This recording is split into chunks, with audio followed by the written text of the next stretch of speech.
Thomas Paine, Sam Adams, Benjamin Franklin. These men spoke up for what they thought was right. From their courage came such documents as the Declaration of Independence and the Constitution of the United States. From their willingness to speak what was sometimes unpopular but right, we enjoy such liberties as freedom of speech, the right to keep and bear arms, and freedom of religion. There are those who still wish to oppress our freedoms, and there are still patriots willing to stand up and defend life, liberty, and the pursuit of happiness.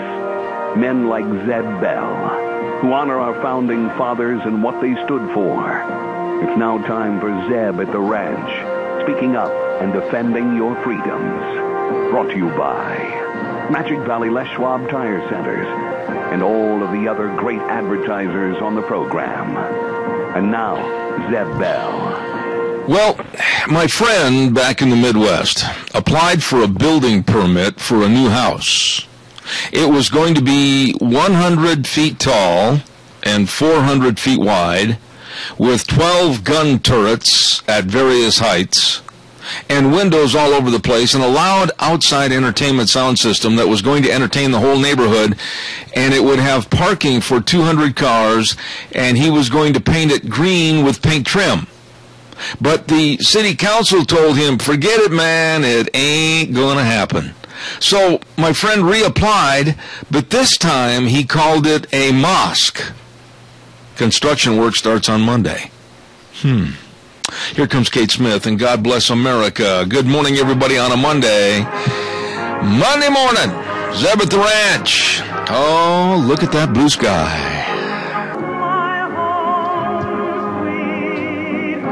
Thank you very much, Kate Smith, and God bless America. Boy, I certainly hope he'll listen to us. Welcome back to Zeb at the Ranch, and of course we're very happy to have our major sponsor, your Magic Valley Les Schwab Tire Centers, as our numero uno sponsor, all 7 locations, and also some of our great advertisers, including Lee's Furniture, Floors, and More at 459 Overland in Burley, all the furniture, all the carpeting, and of course don't forget too, Western Waste Services, always at your disposal. Get on the route service today, get rid of your garbage, call Kelly at 734-6969. And now, without further ado, we were going to try to get together for dinner on Saturday, but a Bonneville came between us. Good morning. Good morning, Sunshine. How are you? I've got to get myself a car ready to go because I'm getting ready to deliver my car to my daughter, so I need a ride. Now, nothing is trickier, I think, when you try to sell something into another family member's environment. Are you selling it to her? No, this is actually a gift that I had promised to her for her graduation. I see. And but I've just been waiting on her getting her driver's license. Oh. So now that my car is officially paid off, I called her up yesterday and I said, okay, kid, you've got a job to do. And she's like, uh-oh, what's that? And told her you have a month and a half to get your driver's license ready to go. Oh, my goodness. Well, you are a blessed mother. Let me tell you something. You're nice. You're nice. I try, and I told her that she better treat this car with love because it's the most expensive gift she's ever going to get out of me. Hey, listen, I appreciate everything you do over there, but do we have a pledger? We do. We have Al on for the pledge and Mr. Michael Rogers on for the weather. Very good. Thank you. Al, please, if you would. Good morning. Hey, the skating rink will be open at 10 o'clock this morning. Bring your own skates. Thank you. There you go. Yeah. I pledge allegiance to the flag of the United States of America and to the republic for which it stands, one nation, under God, indivisible, with liberty and justice for all. Al, we've got so much to talk about this morning. I'm going to have to get right to it, and I know you're probably very aware of most of the subjects we're going to bring up, but thank you very much for a job well done on the pledge. Yeah, I'm getting so sick and tired of that holder. I mean, why don't the House of Representatives take charge of him and get him under arrest? I'm just fed up. I'm fed up with special interest groups getting special interest. Right. Have a good one. Thanks, Al. Appreciate it. Bye. And now, ladies and gentlemen, it's time for the weather, brought to you right now with MichaelRogersWeather.com. Good morning, Michael. Good morning. You got rain. It's going to start on Wednesday and continue all the way to Saturday, right through the weekend. Otherwise, you get a nice day today and tomorrow. Temperature's going to be on the milder side. That's going to be this week. You're going to see temperatures in the 40s, and it'll get as high as 65 by the time you get to Saturday. So enjoy the day, enjoy the weather. It is the only weather you've got. There you go, MichaelRogersWeather.com, right here on Zebel at the ranch, and good morning, everybody.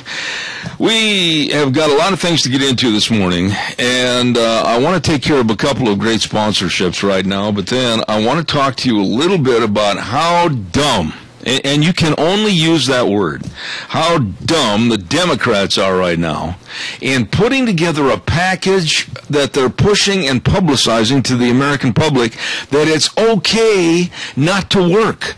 The government will take care of you. How dumb are they? We'll talk about that in just a minute. Don't forget Daryl's Cleaners, and believe me, honestly, the best cleaners anywhere, anytime. I've been all over the world and had to have my clothes cleaned all over the world. Well, they are the best. They do the best job. They're very caring, very loyal. I'll tell you what, no matter what you've got to take in there, they'll take care of it. Your drapes and, of course, all your tablecloths, all your clothes, everything will come back looking brand spanking new. Daryl's Cleaners, 1223 Albion Avenue in Burley. Also, our thanks go out to SafeLink Internet. These folks have really been helpful. Helpful is the best way to say it. We had a problem here, it's been about 2 years ago, and I couldn't believe the service, and the people were so nice and so responsive and so educated as to their product. And man, they had us back up and running in no time at all. They are the best. Idaho's #1 choice for wireless high-speed internet, SafeLink Internet services. Fastest internet speeds, period. You better believe it. Get on the program. Call them 677-8000. 677-8000. SafeLink Internet. All right, calls are welcome and appreciated. 436-2244, 1-866-927-4587. Good morning, caller. You're on the air. Well, good morning, Mr. Bell. Hi there. You know, it's not really a question of what are they thinking. It's what have they been thinking. You know, they've been paying people for years not to work, and they've just continued to allow it to happen. You know, Donna, here's the scenario that's going to happen, and mark my words, and I'll stand behind this, and if I'm wrong, you and everybody else can call and criticize me after the November elections. But the Democrats are going to use this stupid ploy to gain votes going into the November elections. Hey, you don't have to work so hard. We'll make it easier for you. You can get your health care. You can get the subsidies. You can cut back a little bit, spend more time with the kiddies. That's the approach the dumb Democrats are going to use. Now, there are people that are going to be offended by me saying dumb Democrats. I am fed up with not punching back because we've lost our work ethic in this country, and these are the people that are destroying it. Oh, no, I'm totally in agreement with you. You know, this is the only way they're going to get reelected. This is the only way that our so-called president got reelected, was because they were handing out things. Money, grants, all this crap that is bankrupting the United States. Sometime, somewhere, some Republican is going to have to, even a Democrat, because there's some of those that are going to the other side. We're going to have to stand up and say, no more. The people on welfare need to get up off their butts and get out there and get to work. That's what's going to grow the economy. I could not agree more. Thank you for your call, Donna. Very well stated. That is exactly what's going to grow the economy. Get back to work. Thank you very much. Quit eating bonbons and watching soap operas. I'm paying for it, and I can't do it. There you go. Thank you so much. That's true. Have a great day, my friend. That's really true what she just said, and I appreciate her comments. We're going to talk more about this. You know, Democratic Muslim Congressman Keith Ellison, saw him on television yesterday. I wanted to punch the screen. This guy from Minnesota. He was on the news stating that the cutbacks in job hours is a good thing, and he went on and on about how the mothers can spend more time with their children, and the fathers can have quality time learning the personalities of their loved ones. Ladies and gentlemen, I'm so fed up with the Democrats touting less work and more government involvement. Every one of these absolute simpletons should be removed from office. And I hope they are come November. We're killing the work ethic in America. I'll bet you there's not one person listening to this program right now, not one, even maybe those of a liberal persuasion, that can honestly say that cutting back on work and cutting back on time and cutting back on goals and cutting back on income to take government subsidies is the right way to do things. It's not. Where's the tax money going to come from? Where's the tax base going to arrive from? How are we going to support? This country's on the edge of going into the Grand Canyon now. We're killing the number one thing that we're killing. By telling people to work less and rely on government subsidies, we're killing the pride in ourselves.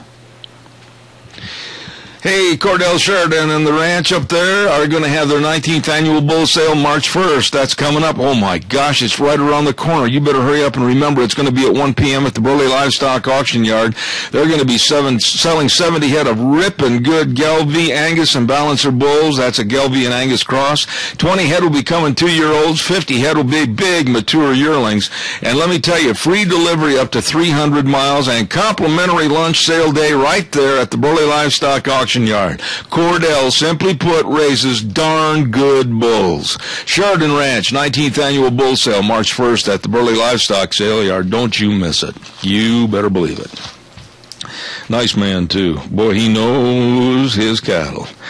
Let's not forget, too, Denny's restaurant. Boy, we had such a great, fantastic Zeb's Lunch Bunch over there in January, the end of January. Now, our next lunch bunch is going to be coming up at the end of February, but you can stop in anytime, all the time for their great menus and celebrate your birthday at Denny with a free Grand Slam. Just bring in your valid ID proving it's your birthday. Oh, the food's good. Service is fantastic, and I mean that. Thomas and Terry, the whole crew, always there serving you. And don't forget, too, seniors, show your AARP card, 50% off your bill all day, every day. You're going to appreciate Denny's Restaurant in Burley, 611 North Overland, waiting right this minute to serve you. Good morning, caller. You're on the air. If the people don't change, they better read Agenda 21 by Glenn Beck, and that's just exactly what's going to happen to this country. Dal, let me ask you something, and I don't mean to be, I'm certainly not trying to be funny, and I'm not trying to be rude to you, but may I ask your age on the air? Well, in April, I'll be 80. All right, sir. In all of your 80 years, have you ever heard anything that is more stupid, more lunatic, more absolutely left-wing fringe crazy than telling people to work less and take more from the government? No, I have not. It's always been just the opposite. What happened to the pride in ourselves? Well, there are too damn many liberal Democrats. That's what it is. I couldn't agree more. And this is pilfering on down and going on down the line to the kids, the college kids, the high school kids. They're picking up on this. They're not dumb. They're smart kids. And they're going, well, hey, man, look at Uncle Frank. He's not working as hard, and he's getting subsidies from the government. I don't have to work. My gosh, what kind of a lack of pride society are we trying to breed here? I blame this all back. World War II is when it started, because the people said, my kids do not have to do what I did to get by. Yeah, I agree with you. I think the work ethic in this country is terrible, and I don't care who is offended. I can't care, because I'm being honest on my radio program. For the Democrats to espouse this kind of absolute simpleton thinking, these guys haven't got the brain power of a bicycle spoke. Well, less than that. Thank you for your call, Dal. Appreciate it. Thank you. God bless. Caller number 2, I'll be right there. Don't forget Ramsey Heating and Electric. They have all your furnace air filters. That's right, any size air filter at Ramsey's. Cold weather still in the forecast, and this is only February. Remember, we're going to have some chilly days left. So don't let that furnace sit down in the basement and go, I wish they'd change my air filter, not my oil filter, my air filter. I wish they'd make it so it's easier for me to heat this house and take care of the folks upstairs. Well, you can. Just stop in and buy all your air filters for your furnaces right there at Ramsey Heating and Electric, 2600 Overland Avenue in Burley. All your necessities with electrical needs right there at Ramsey Heating and Electric, where they provide warm winters and cool summers. Good morning, caller. You're on the air. Yes, good morning, Zeb. Sir. America is slowly becoming a planned slum. And the more you feed the welfare system, the lazier people get, and the worse this country is going to get. I've been there. I've seen the cities. Tony, Tony, where is the work ethic of saying to these youngsters, work hard, don't be dependent upon anybody. The American dream is still alive. You can go out and you can achieve it. You can, if you want to, you can get that job, and you can retire at 45. You can have a yacht out in the morning on the Pacific Ocean or whatever. You know, we're telling these people to just, take it easy, be dependent upon the government. You don't have to do anything. We'll pay for your health insurance. I mean this when I say this. I hate, underline the word hate, I hate where this country's headed. Well, how many countries around the globe have already fallen because of welfare payments to people that don't get up and work and pay taxes like everybody else?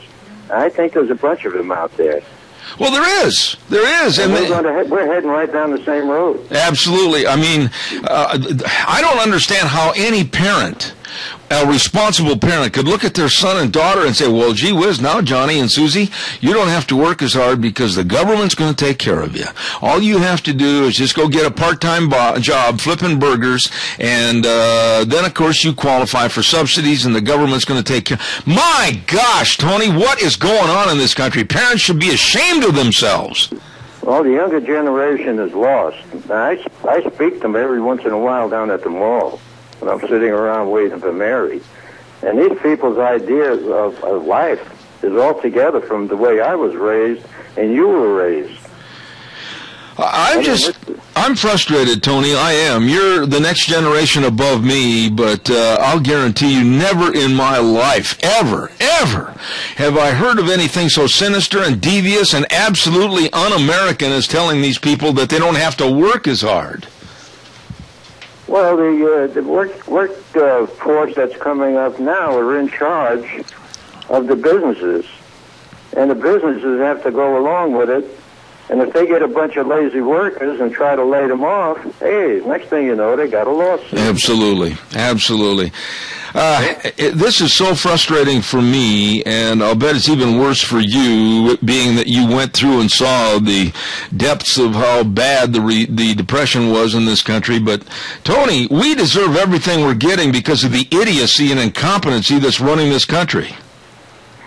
Well, who do you go to? You know, the older generation, which was raised a lot differently, we didn't have all the freebies these new guys got. Yeah. And all they want is more and more freebies from the taxpayers, and pretty soon the taxpayers are overwhelmed, and there's more of these people on welfare than there are of us, and we end up in the same boat that they are. Absolutely.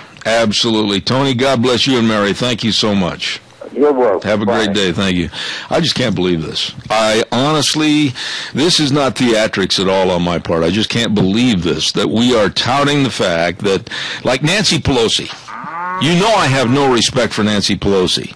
She came out and said, quote, Obamacare allows workers to escape their jobs. That's not me making it up. Those are her words. Caller, I'll be right there. Don't go away. Valley-wide Home and Ranch, 910 South Oneida in Rupert. Oh, boy, they've got everything over there. Pine shavings for your horse trailers and your stalls. And don't forget, high school rodeo, believe it or not, is going to start before too long. And you're going to be loading those trailers up, and you need the pine shavings. And they got all the horse gear, all the tack, all the horse blankets, everything. Excellent horse gear over there at Valley-wide Home and Ranch. And don't forget, too, they got all your cabin items, too. And if you get your cabin items right now at Valley-wide Home and Ranch, 10% off until the 15th of the month. So stop over there where they've got everything for the farm, the home, and the ranch. Valley-wide Home and Ranch with Steve and the rest of the crew serving you. Good morning, caller. You're on the air.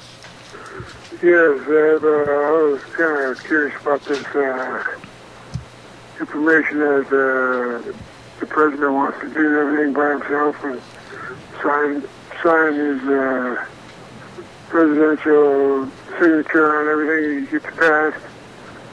And I was just kind of curious if that has an effect with today's society about everybody wanting to have their hands filled up with food stamps and everything else. Yeah, I think you're 100%. I think you're 100% right. I'm going to be talking about what you just brought up in the next half hour, with Obama basically skirting Congress and just basically acting like a dictator. Sir, I really do appreciate your call, and we're going to get into that in just a little bit, because I think basically people have so many handouts right now that they're just sitting back and they're like sponges. They're just absorbing, and they're not doing anything to earn anything.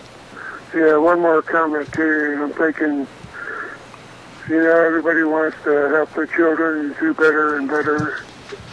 And I think part of the society is that we're to blame for that, because we pay for their college education, give them a new car when they graduate, we give them and give them and give them, and now that generation is supposedly out there working, and they're teaching their children the same. Absolutely. Absolutely. I guess. Anyway, I'll get up here, and you got a great show. No, and you always call in, sir. I appreciate your remarks. Thank you very much. Very nice man. Thank you very much. Oh, my. Yeah, you can tell I'm just a little bit more than frustrated this morning. I just can't imagine that Nancy Pelosi and many others are absolutely saying stupid things like Obamacare allows workers to escape their jobs. Holy cow. Escape your jobs, escape your responsibilities? This is disgusting, and every one of these people, every single one of them, should be thrown, not voted, thrown out of office. How repulsive a situation have we got.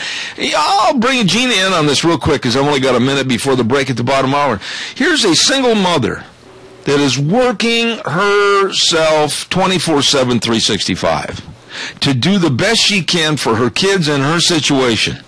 And then the government comes out and tells everybody, hey, you don't have to work. We're going to be the surplus for anything and everything you need. Gina, you of all people can see the idiocy and the crime that this commits in making our society lazy slobs. To say, we'll take care of you. No, you're not going to take care of me. You're only going to make my situation worse. And to say that Obamacare is going to help me escape from my job, no, it's not. It's going to create me to work harder just so I have to pay for something that really I'm not going to benefit out of, but everybody else is who's not working.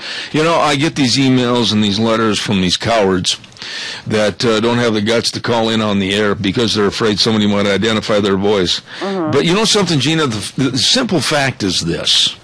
If one party is advocating this kind of nonsense and this kind of nation-killing attitude of don't work, the government will be everything, and they happen to be the Democratic Party, why shouldn't they be damned? Oh, they need to be, and this is my philosophy. They don't want us to work so they can have more control over us, so we will be sheeple instead of people. You got it. Very well put. Hey, I got to run. You know I'm late. Yep. Travel Loop Supply, 1050 West, 203 South in Hayburn. Absolutely wonderful people serving you. And don't forget, Jim McCall called me the other day, and he says, hey, you know something? We have got all the bolts. We've got everything they need, and we've got a bolt bin route service. Have bolts, will travel. They'll keep your bins filled. They've got the metric and the standard bolts, and they have the bins, too, so don't worry about it for your shops, boys. They got have bolts, will travel, along with all the Bubba ropes and all your filters and everything. Travel Loop Supply, 438-8730. Time now quickly for the Capital Press Ag Minute. Today's Ag Minute brought to you by the Capital Press, the West Ag Weekly. Ranchers say a bill passed by the House of Representatives last week would begin to untangle what has become a difficult process to be able to graze on public lands. The bill extends grazing permits from 10 to 20 years. It allows expired permits to be extended until the renewal process is complete and allows exclusions to environmental assessments under the National Environmental Protection Act. It also requires groups not substantially justified or directly affected by final federal grazing decisions to pay for the legal expenses of the other party when they lose a grazing challenge in court. The Grazing Improvement Act must still be passed by the Senate. With the Capital Press Ag Minute, this is Hannah Brous.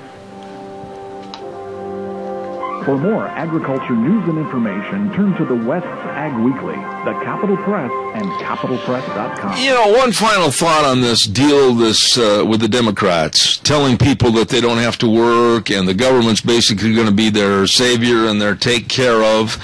In simpler terms, and this is from a note that was written by Sarah Hurtubise of the Daily Caller back in Washington, D.C., and she kind of sums it up. In simpler terms, people will be discouraged from staying in the jobs they've chosen because they'll be paid more to be unemployed or underemployed. In the end, there will be a growing population of Americans who will receive a larger amount of public benefits provided by a shrinking share of American workers. In other words, you and me that really care. We're going to be supporting those deadbeats, and that's what they are. That's what they are, as deadbeats.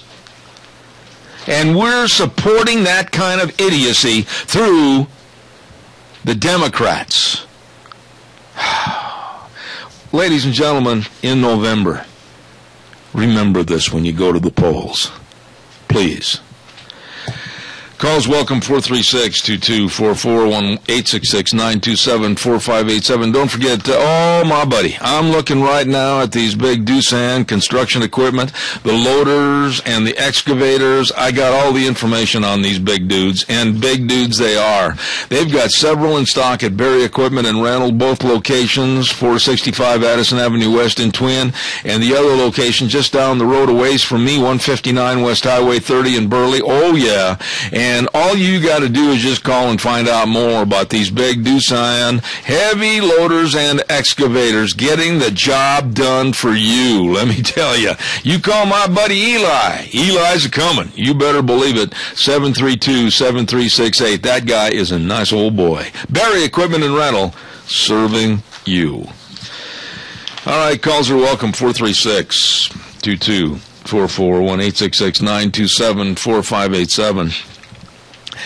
A former Texas congressman and now connected with Homeland Security said something this weekend about the Winter Olympics at Sochi that, quite frankly, I don't think he should have said. Hold on, caller. I'm going to finish this thought real quick. He was interviewed about safety and security at the Olympics, and he said something will detonate at the Olympics. Ooh. I don't think that was a wise choice of words.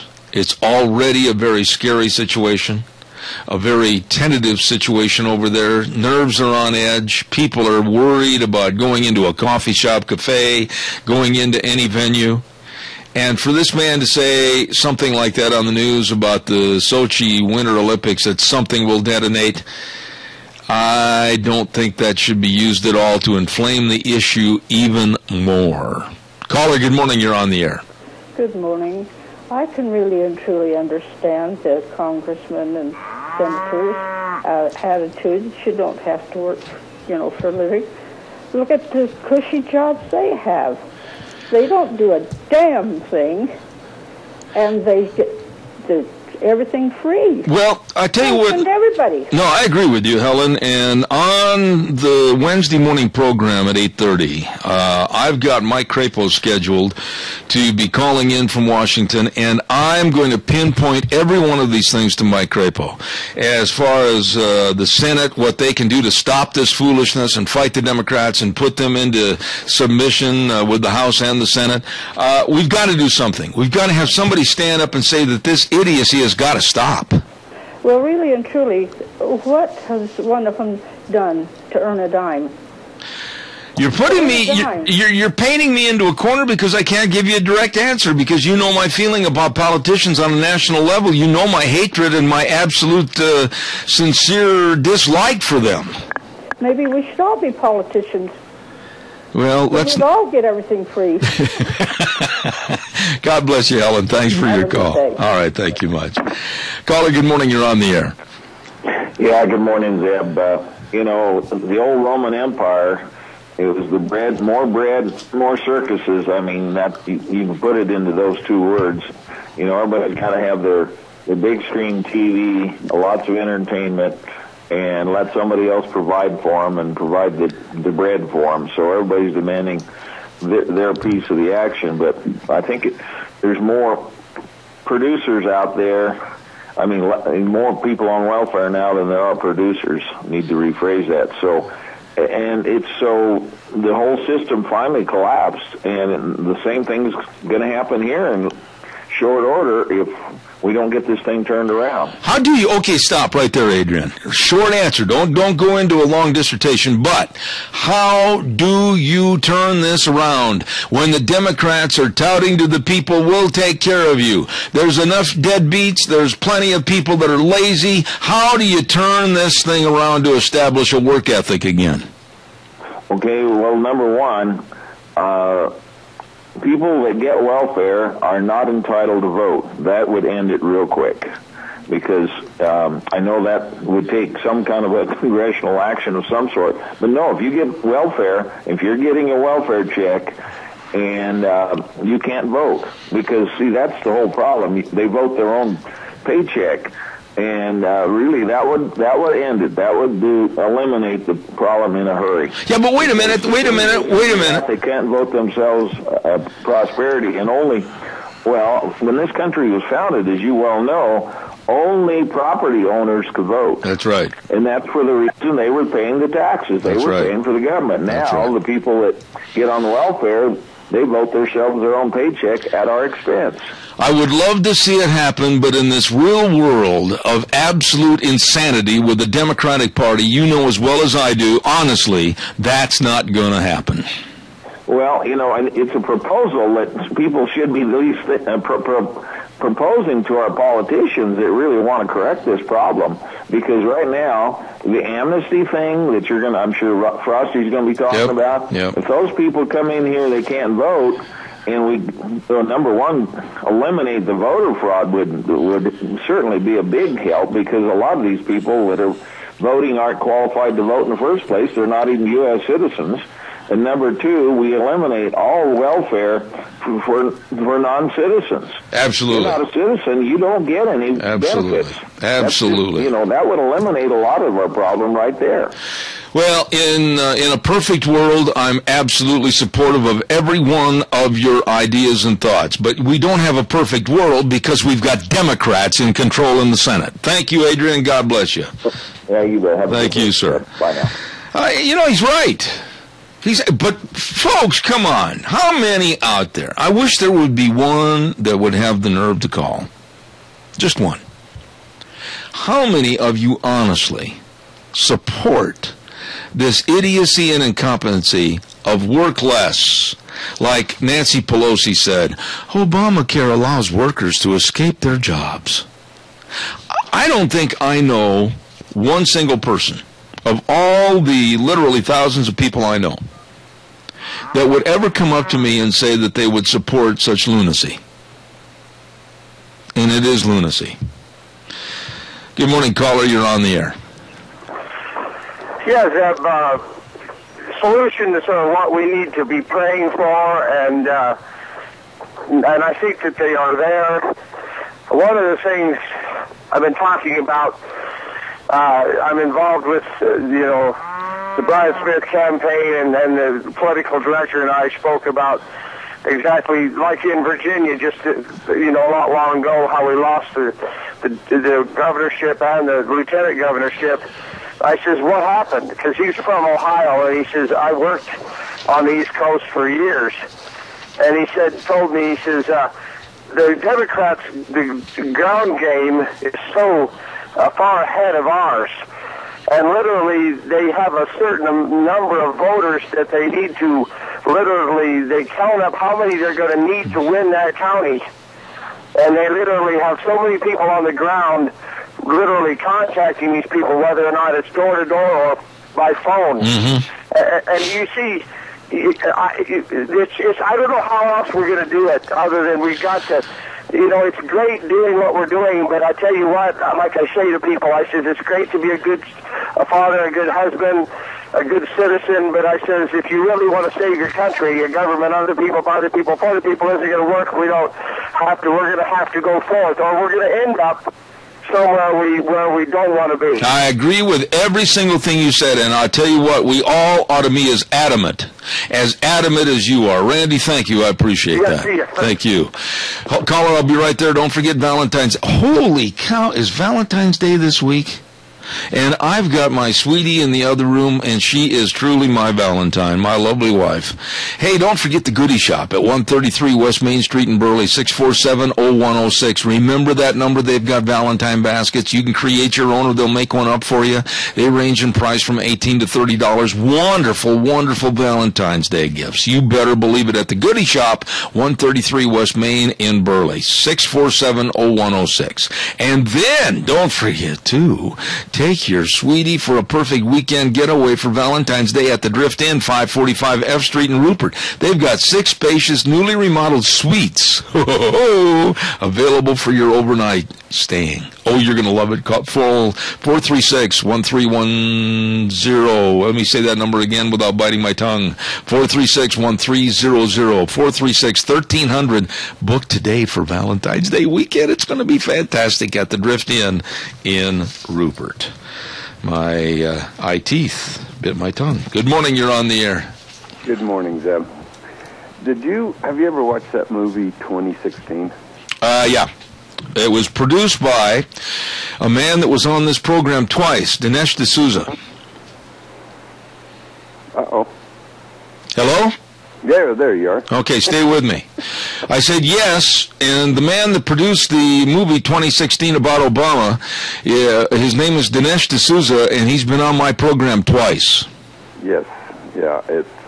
I've heard about it, and my wife and I watched it the other day, and that is eye-opening. And that's why he's in trouble with the government, and they're after him right now. Exactly. And that young lady out of Texas that was in front of the Senate Judiciary hearing the other day, where she had that business and she started a anti-voter fraud or something like that, and the IRS and OSHA and the FBI has come into her business. Yep. Yeah. Well, let me ask you a question. I want to ask you a question, Doug. Yes, sir. Okay, here's the question. You call in, and you're a frequent caller on this program. Okay? Yes. And you and I share the similar thinking on politics, do we not? Pretty close. All right. I'm going to put the onus on you. What are you, and seriously, this is no joke, no giggle. What are you going to do with your circle of friends to alert them as to the incompetency and the idiocy of the Democrats that have to be thrown out of office? What are you going to do? What are we going to do? We need to speak up. We need to get out. We need to expose them. We need to just get America to wake up, because the ones that are voting for them are the ones receiving stuff from them. And here's the thing, Doug, isn't it this truth? I have said, and you listen to this program, I don't know for how long, years, I know that. Mm-hmm. But how many times, Doug, have you heard me invite the Democrats to come onto this program and sit down and discuss seriously discuss their platform and their ideas, and they don't have the guts and the backbone to do it. And right now, when they're telling our young people, and they're telling people that work hard, oh, don't do that, we'll take care of you, we'll give you subsidies, why can't they have the nerve and the backbone and the spine to come on a program like this and try to sit there and explain why this idiocy is being pervaded to the American public? Well, my answer to that question is they don't have any facts to back their theories. Well, I'll even say in simpler terms, they don't have any guts. Well, that's true too, but you're not going to go into an argument or a fight if you don't have any ammunition. So how can you don't have any ammunition to basically prove you wrong? So how can they prove me wrong? How can they prove a work ethic that has made America great? And we need the taxes. We need the money. We need the people to go out and kindle a fire that's going to make progress in this country. And we're going to get back to a work ethic. And we're going to get back to making goals. And we're going to get back to people getting an education and trying to get into the capitalist system and try to build more businesses and create more jobs. How can they argue against that, Doug? They can't. The only way they argue against it is by giving, and telling people what they're telling them. And the uninformed voter, the people that are receiving that stuff are, oh, goody, we get more stuff. And how a parent can tell a child to, hey, sign up for this. It's easy because they lived on it their life. So. Yeah, and when you have somebody like Nancy Pelosi, so well known, Miss Botox 2014, and saying stupid things like Obamacare allows workers to escape their jobs, how do you fight that, Doug? You don't. Well, you got to fight it by getting the truth out. You got to inform people. And unfortunately, the uninformed voters or the uneducated voters are the ones that's bringing this country down. Amen. You know, I am so frustrated that we as a nation have lost pride. That's the word, Doug. Pride in ourselves, our country, and our future. Yes. Like you and I, when we grew up, you got a conscience, and every morning you get up and you look in the mirror, and if you like what you see, then you're doing it right. I thank God for my mother and my father that created a work ethic in me that I maintain to this day. Yes, mine too. God bless you, man. Thanks. I appreciate your call. Ladies and gentlemen, we got to have a weather update real quick, brought to you by Butte Irrigation. Hello, Bryce. Hello, the rest of the crew at Butte Irrigation. 2 locations, one at 116 South, 600 west of Paul, and the new one right there just a little bit north of Kimberly, right there at Red Cap Corner. Oh, my, all your irrigation needs. Serving Magic Valley since 1975. They will get you wet. Butte Irrigation. You check with them today. Here's Michael Rogers' weather. Hi there, everyone. Michael Rogers from MichaelRogersWeather.com. Well, we've got milder temperatures for this week, which is pretty good. We've got a nice start of the week with sun and clouds, but here to tell you, it's going to get wet starting on Wednesday, and it's going to continue to remain wet all the way through Sunday. 44 for the high today, 47 for the high tomorrow. Temperatures for the overnight lows will be in the low to mid-30s. So, have a great day. Enjoy the weather. It's over weather you got. There you go, Michael. Thank you. Brought to you by our friends at Butte Irrigation. 2 locations, Paul and Kimberly. They will get you wet. Better believe it. You know, a lot of people probably, like I said, Democrats are funny people. They're a funny little group.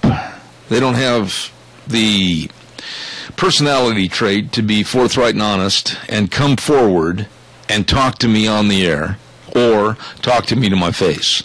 Oh, but they scurry to their little emails and their letters and condemnation and those things and calls from an unknown number, unknown source on my cell phone, which I readily give out, 312-2976.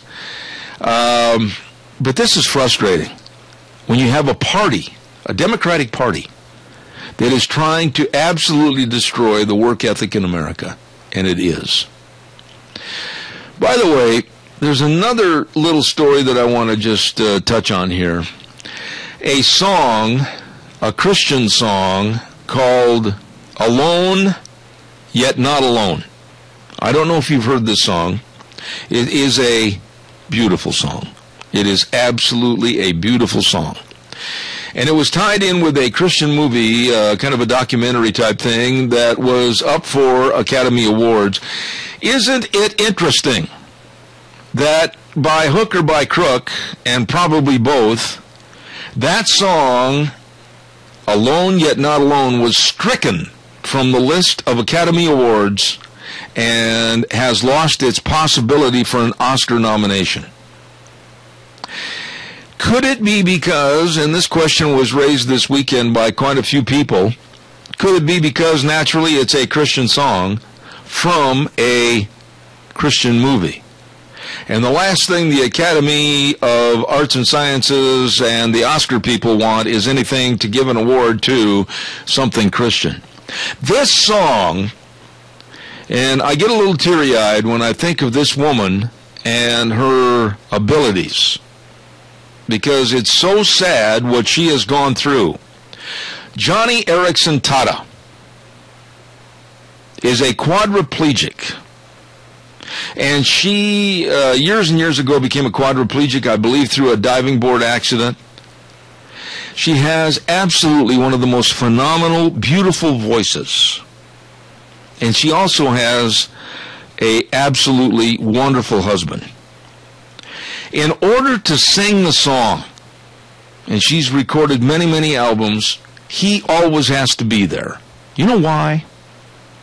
Because he literally has to put his hand on her chest and help with the airflow going in and out of her chest and into her lungs so that she can hit the certain notes on a song.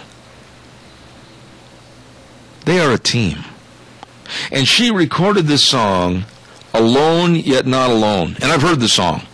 It's a beautiful song. Very inspirational song. And when I think of all the help and assistance that my lovely wife has given to me through this surgery, and my total inability to do certain things, and she's always there to help me. And I think of this man helping his wife, Johnny Erickson Todd, to sing this song, and then I think, and I just get so mad and furious, I think of the liberals that are so jealous of Christianity and so hateful of Christianity that somehow that song was stricken from the list of Oscar nominations because it's a Christian song.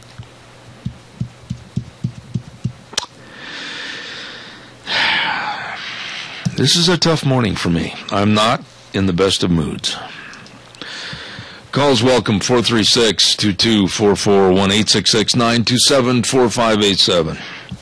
I'll listen to you. You give me a call, we'll talk more about anything you want to talk about. I would say this, another little gripe I've got, and there are people like this that live here in this area.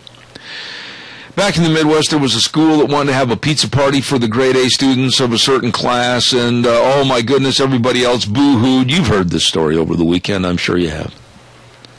Everybody else boo-hooed and said, that's not fair.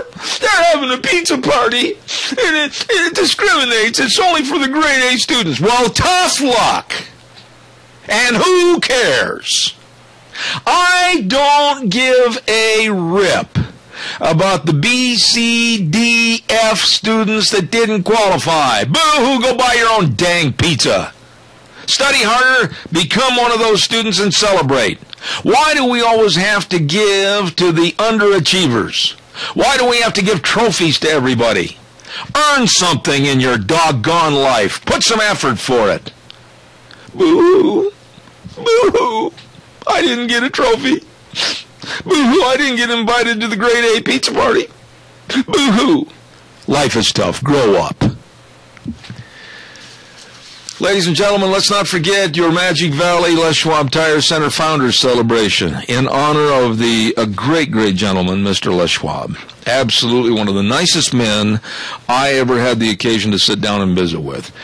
And during this founder celebration, you've got many, many passenger car tires starting at just $39.99 for your cars.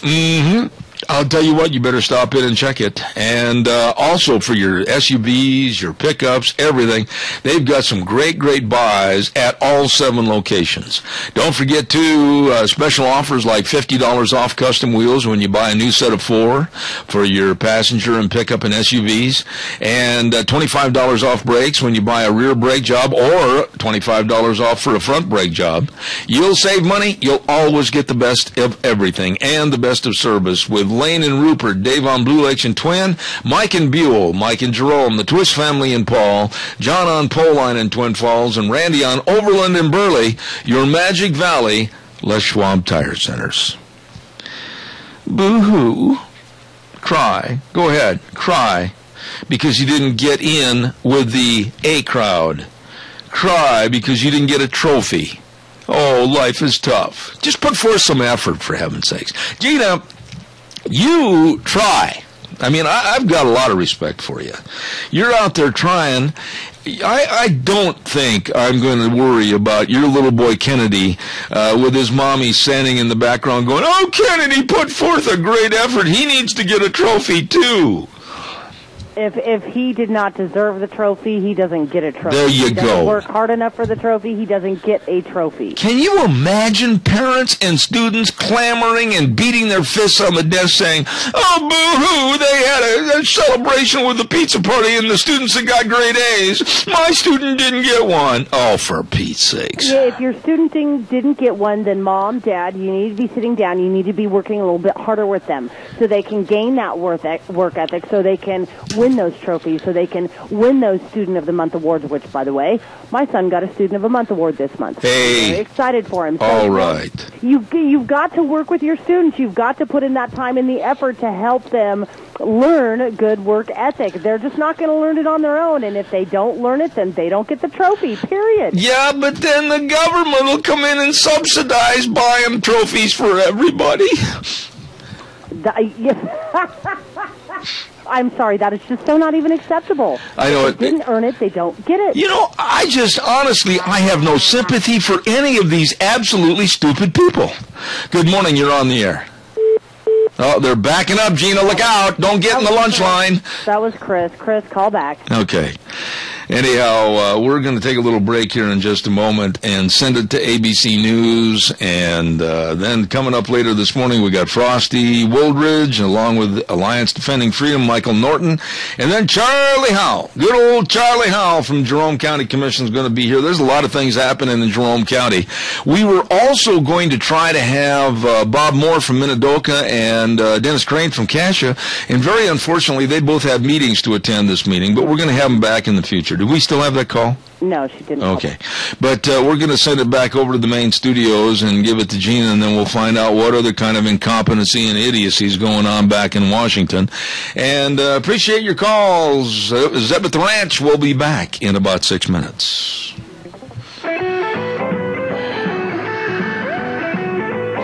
Oh, my. Good morning.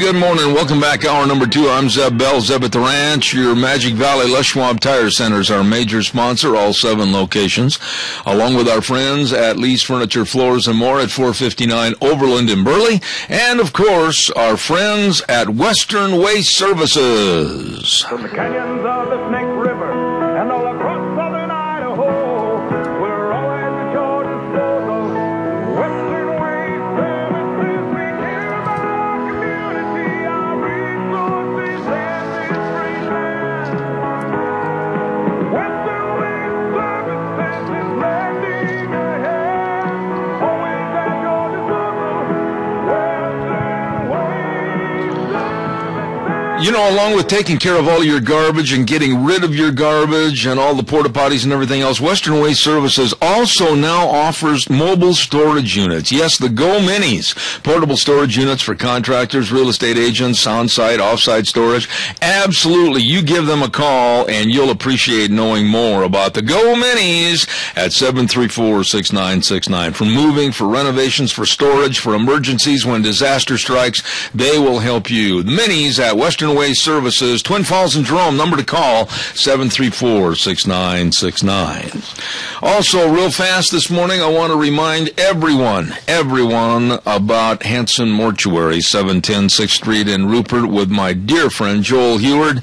And he is the owner and manager of Hanson Mortuary. And they really recognize the sacred trust that grieving families place in a funeral director.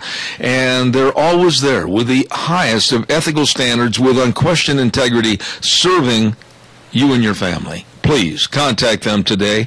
And there is no time that is absolutely more tumultuous than having a loved one pass away, and they can help. They will help. Please call them at 436-5636. That number again, 436-5636. Hanson Mortuary in Rupert, serving you. Ladies and gentlemen, today of all days, with my very, very foul mood about the Democrats and the giveaway programs and the lack of work ethic and the lack of caring about our economy, the lack of really putting forth a good posture for the future for our generations to come, and the trying to promote an amnesty bill for the so-called immigration reform. Yeah, I'm in a bad mood. Good morning, Frosty Woldridge. How are you? Well, good morning, Isabel. I'm actually coming off a very nice weekend. Had the two boys up for skiing, and we were dancing, and it was a nice weekend. Their girlfriends were up with them, and so it was quite nice. We had tons of snow. Skiing powder with one of my boys, Dan, and just a fabulous weekend. And I'm sorry to hear that you're in a foul mood, but I don't blame you. As a matter of fact, I've gotten some of the latest figures, and I'm doing, for those of you who care to check this out, I'm writing a 5-part series on a book by Bromwell Alt. And Bromwell Alt is absolutely a brilliant historian. I have met him. He wrote a book called Who Lost America? I'm in part 2 right now of Institutional Failure. It's on News with Views right there. It's on freedomsphoenix.com. You can see it at beforeitsnews.com and quite a few other news service websites, and just look up Frosty Wooldridge right there. You'll see it on the front page of News with Views. You'll see my picture there, and just pop it on. But you will get to see exactly why we're losing America, why it's being pulled out from underneath us, kind of like a rug being pulled out from underneath somebody, and what we can do to stop that, and what we can do to at least stop the hemorrhaging. And so it is pretty frustrating, because I also am going to do a piece on the latest food stamp bill that we're paying for. And ladies and gentlemen, just 20 years ago, we were only paying $15 billion a year for food stamps. And when Barack Obama got into office just 5 years ago, there were 36 million Americans on food stamps, 36 million. And the bill, again, $20 million, it was $15 billion a year to pay for all these people that couldn't get jobs or didn't get jobs or couldn't qualify for jobs. The bill today, just this last year, $78 billion to pay for people who are not working. And, of course, there are 48.1 million Americans. Almost 1 out of 5 households is now on food stamps. So that should put you in an even fouler mood, the fact that this president has not brought change that we wanted, like jobs and dignity and standard of living and quality of life.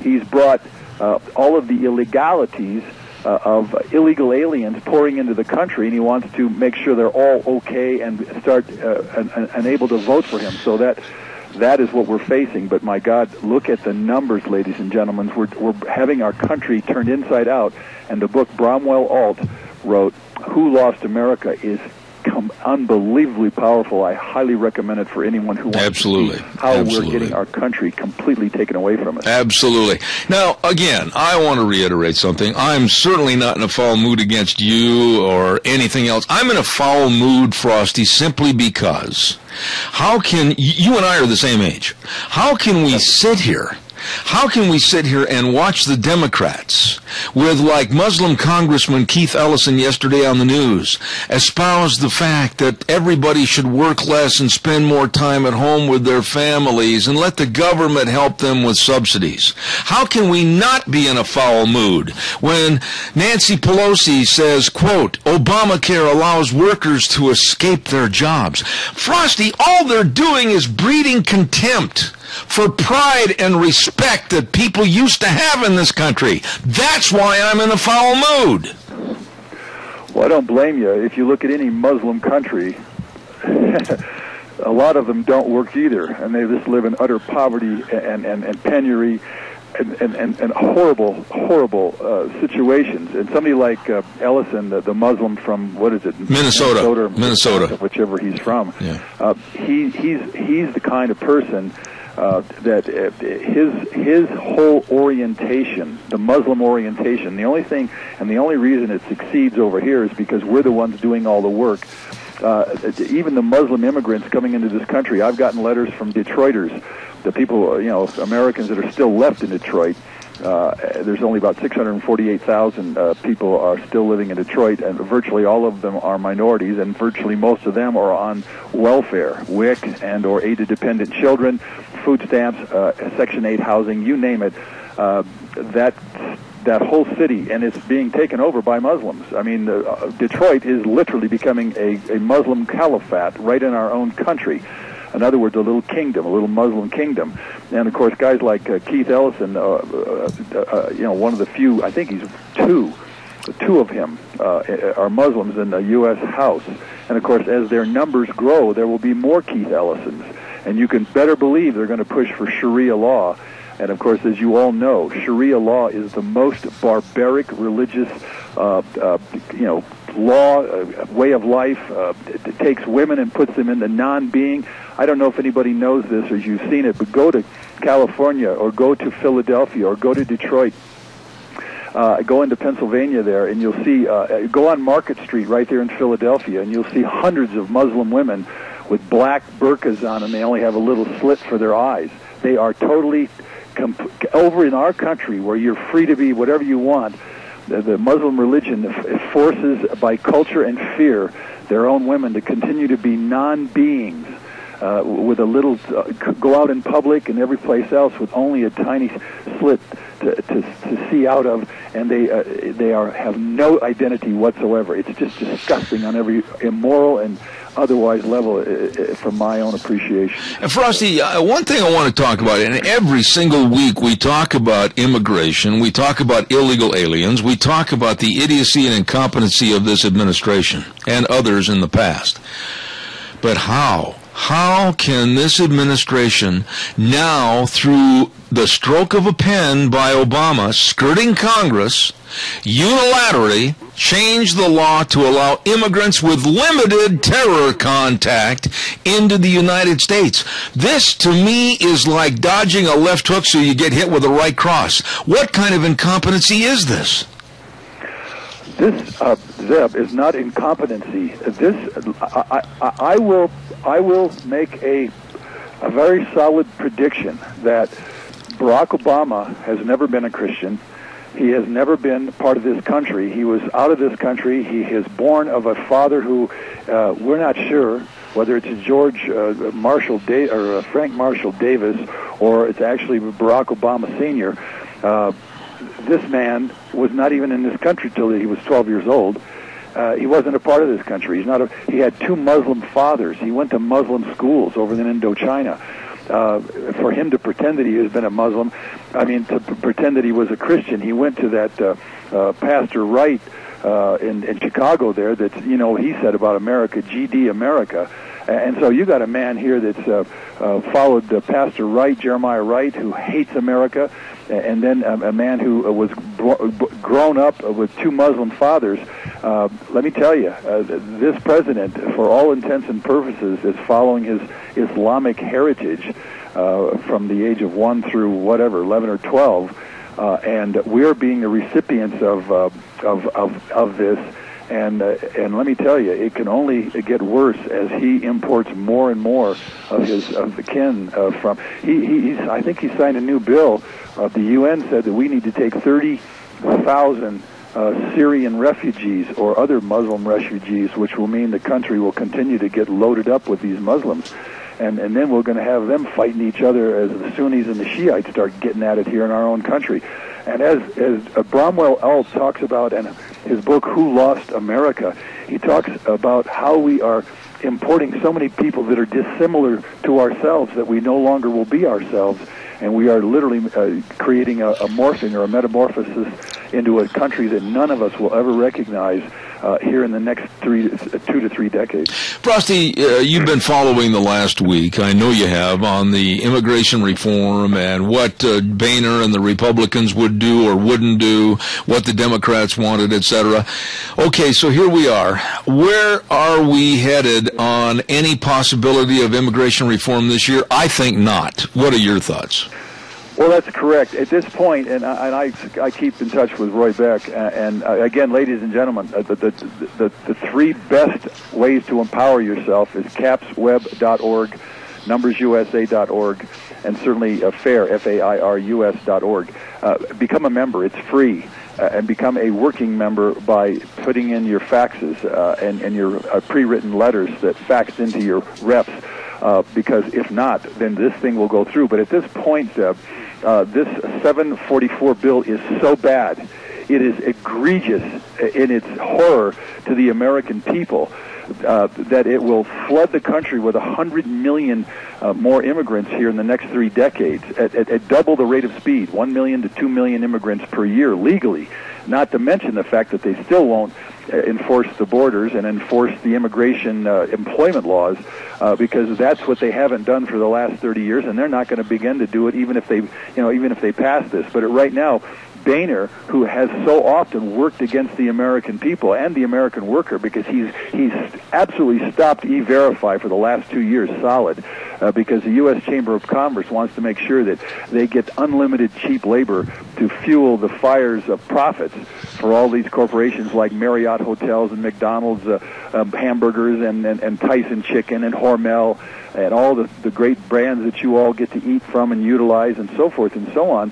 They're actually screwing the American people by undercutting and promoting illegal immigration and or mass immigration to keep the jobs at such a low rate that no Americans can even exist on $7 an hour, let alone bring up a family.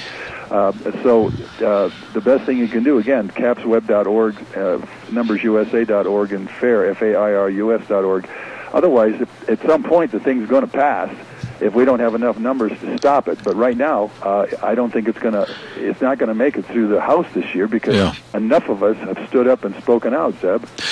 I want to ask you something. I want you to be kind of a forecaster or a prognosticator a little bit. But really, looking ahead to November of this year, 2014, the midterm elections, how, Frosty, can you and I and others of our ilk, how can we fight the Democrats with their promotion to all generations? Work less. The government will take care of you. Subsidies will provide.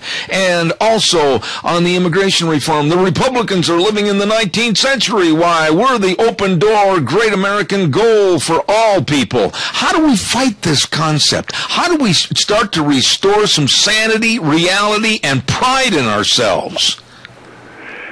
Well, first of all, you just have to get involved. You've got to say, I'm going to run for Congress. And a couple of years ago, the Tea Party did put 86 conservatives into the House of Representatives. And let me tell you, ladies and gentlemen, that's the only reason that we have staved off this immigration reform, which is nothing more than an amnesty for millions upon millions of these illegal border jumpers, but also it allows all the Americans that are hiring all these illegal aliens to get away with continuing to hire illegal aliens, and they won't stop. And our country is being overrun.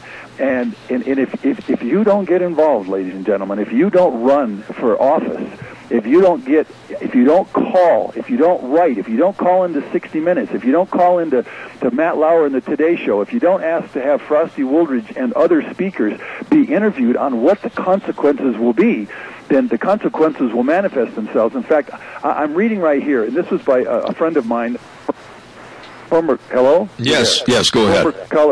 Are you there? Yes, I am. Okay. Former Colorado Governor Richard D. Lamb said, if you believe that America is too smug, too self-satisfied, too rich, then let's destroy America. It's not that hard to do. No nation in history has survived the ravages of time. An unquote right there. And then, of course, Arnold Toynbee, the great historian, said that all great civilizations rise and fall, and that an autopsy of history would show that all great nations commit suicide, unquote. And the one thing that this Bromwell Alt, he's from Yale University, he is brilliant. He's 86 years old. He's seen how this thing is happening, and he brings historical perspective like few others. And he says the fact is we're just not involving ourselves in our own government, so that there's institutional failure because guys like Schumer and guys like the ladies like Boxer and Feinstein and Carl Levin in Michigan and Hatcher and John McCain, they sat there for 20, 30, 40 years and did nothing to adhere to the Constitution, to enforce our laws, and to follow the Constitution, and that's why we are where we are. We keep voting these people who are completely working against the American people, and that's why you have everything you know. You go to Walmart now, 95% of Walmart goods are all made in China.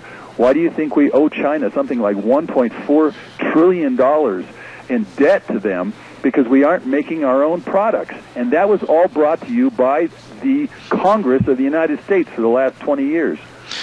These changes in our system, they didn't just all of a sudden happen. They've been brewing and being brought together and brought to fruition over many, many years. But yet we, the American public, sat back and we haven't done anything, and now all of a sudden you and I are sitting here on the radio. I got to say this, and I mean this, and this isn't slapping each other on the back. But you know, for the many years that you've been involved in this program, and all the trouble and turmoil that we've been involved in with the Democrats and also this so-called administration, Barack Obama. We've been out there, outspoken against them, but we need people to help support us if we're ever going to turn this thing around. Well, that's correct. You know, in a lot of the series that I wrote, Overpopulation series in America, 16 parts long. At the end of every one of them, I gave 20 news media websites. I gave websites for Charlie Rose. I gave addresses. I gave who to contact. I also, in my other series, a 17-part series about what America will look like in 2050, just 36 years from now, with another 138 million people, 100 million more immigrants, how it will fracture, how our language will be completely obliterated, our culture will be displaced, and the new majority will not be the European American, it'll be the Latino American. In other words, Mexico and most of South America will have become the new majority, and that's a fact, folks, by 2042, just 28 years from now. And so I have not been contacted by any of and all those, and I gave all these other top experts, and yet Americans aren't taking any action. I mean, because I've given them all the action and all the addresses and all the emails to get on Charlie Rose. I've tried to get on Face the Nation. I've tried to meet the press and tell the American people, what do you think is going to happen with 100 million more immigrants? In other words, enough people to double the size of the top 20 cities in America. And how are we going to water them? How are we going to warm them, transport them, feed them, work them, etc., and still maintain America as America? Zeb, no one, I got to tell you, Americans aren't taking any action. And if they don't take any action, which they haven't been, and they haven't been for the last 10, 20 years of this immigration invasion, then we will become the victims. And in fact, Alt says, he says, as to immigration, enter the kudzu curve. He says, extended another 50 years, and our America will join the Easter Island sculptures looking for help that will not come, unquote. I believe it. Simply will become the victims of our, literally, letting our country be overrun by this massive invasion of immigrants, both legal and illegal. I couldn't agree more. That's where we're headed right now, and Alt says it in his book. I'll tell you what, this book is just prophetic. It's just powerful. Who Lost America by Bromwell Alt, A-U-L-T. Check it out on Amazon. Honest to God, it's unbelievable. Absolutely. And you know what it boils down to, and I've only got 30 seconds left here, Frosty, but what it really boils down to, has this country honestly, right now, lost its pride and lost its respect for all of our forefathers, the blood, sweat, and tears that they fought for. That's what it boils down to right now. We've got to take stock of ourselves. Have we lost our pride and respect? And that's what I'm afraid the answer may be yes. Well, yes, and I think we're losing our identity. I think we're not only losing our language, but we're losing our identity of what it's like to be an American. We're all allowing ourselves to become hyphenated Americans, and that is not America. You're either an American or you're something else. And if you're something else, that means we are losing our identity.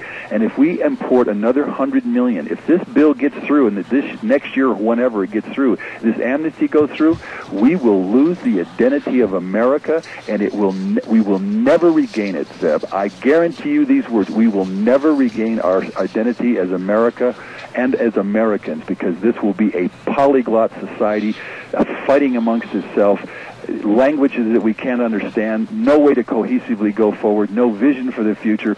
We'll have new presidents just like Barack Obama that are failing miserably because they have no vision of America, because in a sense, in many ways, Barack Obama is not an American. And the more we find out his birth certificates are forged, that his selective service number was back ordered, that his that his Social Security number is a complete forgery. We're finding out, history's going to find out that this man really took this country for a ride, and we're allowing it to happen, and that's the great tragedy for America. So it's going to be very, very difficult for us if we don't stop mass immigration and get back what it's like and what it is to be an American, not something hyphenated and not something from the other ends of the earth that has nothing to do with our country as a contiguous and as a loyal and as a country, as a citizen of our country. It's so frustrating, Zeb. I agree. Frosty, God bless you, man. I appreciate it. Very, very good conversation this morning, and people have got to get involved. Thank you so much, Frosty Woldridge, Golden, Colorado. Have a wonderful week, and we'll talk to you next Monday.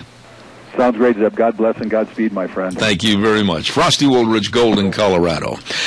Don't forget, when you think about life insurance, think Cameron and Siemens. When you think about health insurance, retirement planning, employee benefits, think Cameron and Siemens, because they can do the job for you. Yes, they can, and they will, and they're dedicated and responsive to your needs. Dean Cameron, Todd Siemens, absolutely thoughtful and caring in their recommendations to serve you. They're located on Highway 24 in Rupert. Cameron and Siemens Insurance, the number to call, 436-4424. Oh, it's Valentine's week, lovey-dovey week. Don't forget, Whipple's Book Plaza, 222 West 11th Street in Burley. Oh, my, you can visit the Book Plaza in Colonel Dale. They've got the perfect gift for your Valentine. And if you mention that you heard this ad on Zeb at the Ranch, you get 10% off your purchases. Oh, yeah. Don't forget all the books and the precious moments and the greeting cards and the art supplies and the crafts and everything right there. The Book Plaza has it all. Happy Valentine's Day from Whipple's Book Plaza, 222 West 11th Street in Burley. Also want to remind you, too, about Perkins Restaurant, 800 North Overland in Burley. Oh, Valentine's Day special, 10-ounce cut prime rib. Excuse me, I'm drooling. And it comes to you, of course, with au jus, horseradish, sour cream and butter, baked potato, choice of side dish, and a dinner roll. All that for just $15.99. Oh, yeah! I'm in the mood for prime rib. Sounds great. Take your lovey into Perkins Restaurant, 800 North Overland in Burley. For Valentine's Day, it is going to be fantabulous. Ladies and gentlemen, in just a moment, we are going to be visiting with our friends with Alliance Defending Freedom, and that's coming up in just a second. But before we do, I want to remind you, too, about our friends over at Lee's Furniture, Floors, and More. Absolutely everything in the store for you. I mean, when you talk about comfort and you talk about renovation and beautification of your home, that's the place to go, because they've got the best people, the most knowledgeable people, and they certainly can serve you. Lee's Furniture, Floors, and More at 459 Overland in Burley. Whether it's a sofa or whether it's a recliner or whether it's a bedroom set, whether it's carpeting, whether it's hardwood flooring, talk to the people that really know how to serve you with the best. Lee's Furniture, Floors, and More at 459 Overland in Burley.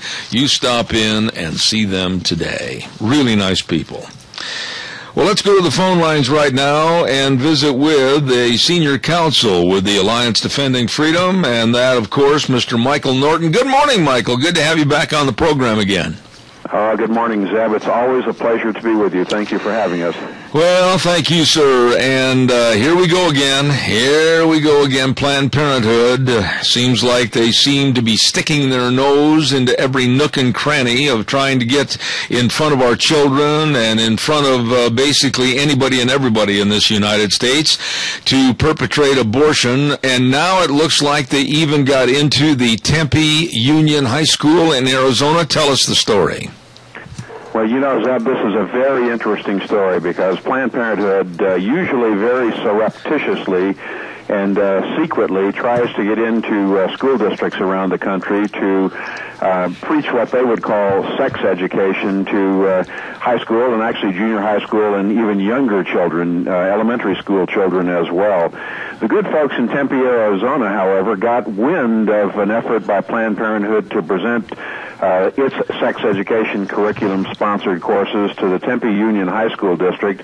And on January 6th, we learned that a committee that had been established and appointed by the Tempe School Board was conducting its first hearing by inviting a Planned Parenthood representative to present 3 Planned Parenthood-sponsored programs to the Tempe Union Committee for consideration and then recommendation to the school district. Over 160 parents showed up in opposition to Planned Parenthood being in their schools. They want no part of Planned Parenthood teaching its aberrant behavior, sex education, abortion, and other deviant sexual promiscuity values to their children. And so it set the school district and this committee somewhat on its heels. This was followed up by a meeting just last week, last Tuesday, February 3 or 4, I believe it was, and again, about 150 parents showed up in opposition to Planned Parenthood. One parent stood up and said, "You know what I am objecting to? You have a billboard right outside a Tempe Union Junior High School that pictures a condom, and I'm sorry to be graphic, but this is the billboard that's right outside the school. It says you can get it on for free, and this is the message Planned Parenthood is communicating to our young children that parents want no part of. We really need to keep Planned Parenthood out of our schools. Arizona has a strong law that requires state schools to support a curriculum that teaches abstinence, childbirth, and adoption instead of abortion. And so we're doing the very best we can to help make sure that the schools abide by that. We sent a quite long letter to the Tempe Union High School board, which outlined all the problems we see with Planned Parenthood, their initiative, their effort, their background, their emphasis on abortion. You know, Planned Parenthood commits almost a third of all abortions in this nation. It is the largest abortion provider in this nation. It is the largest promoter of abortion. It is the largest promoter of promiscuous sex and unhealthy sex for our children, and we just want no part of it in our school system. So praise God for the parents that have stood up and said no, because I think they have turned the tide in the Tempe Union School District. You know, this is really good to hear that the parents got involved, and you said like 150 parents or whatever. But Mike, the question I've got is, here's the school and the school board and the principal and the superintendent allowing Planned Parenthood to come in and have an assembly, etc. What about abstinent groups? What about Christian groups? I mean, they certainly didn't invite them, did they?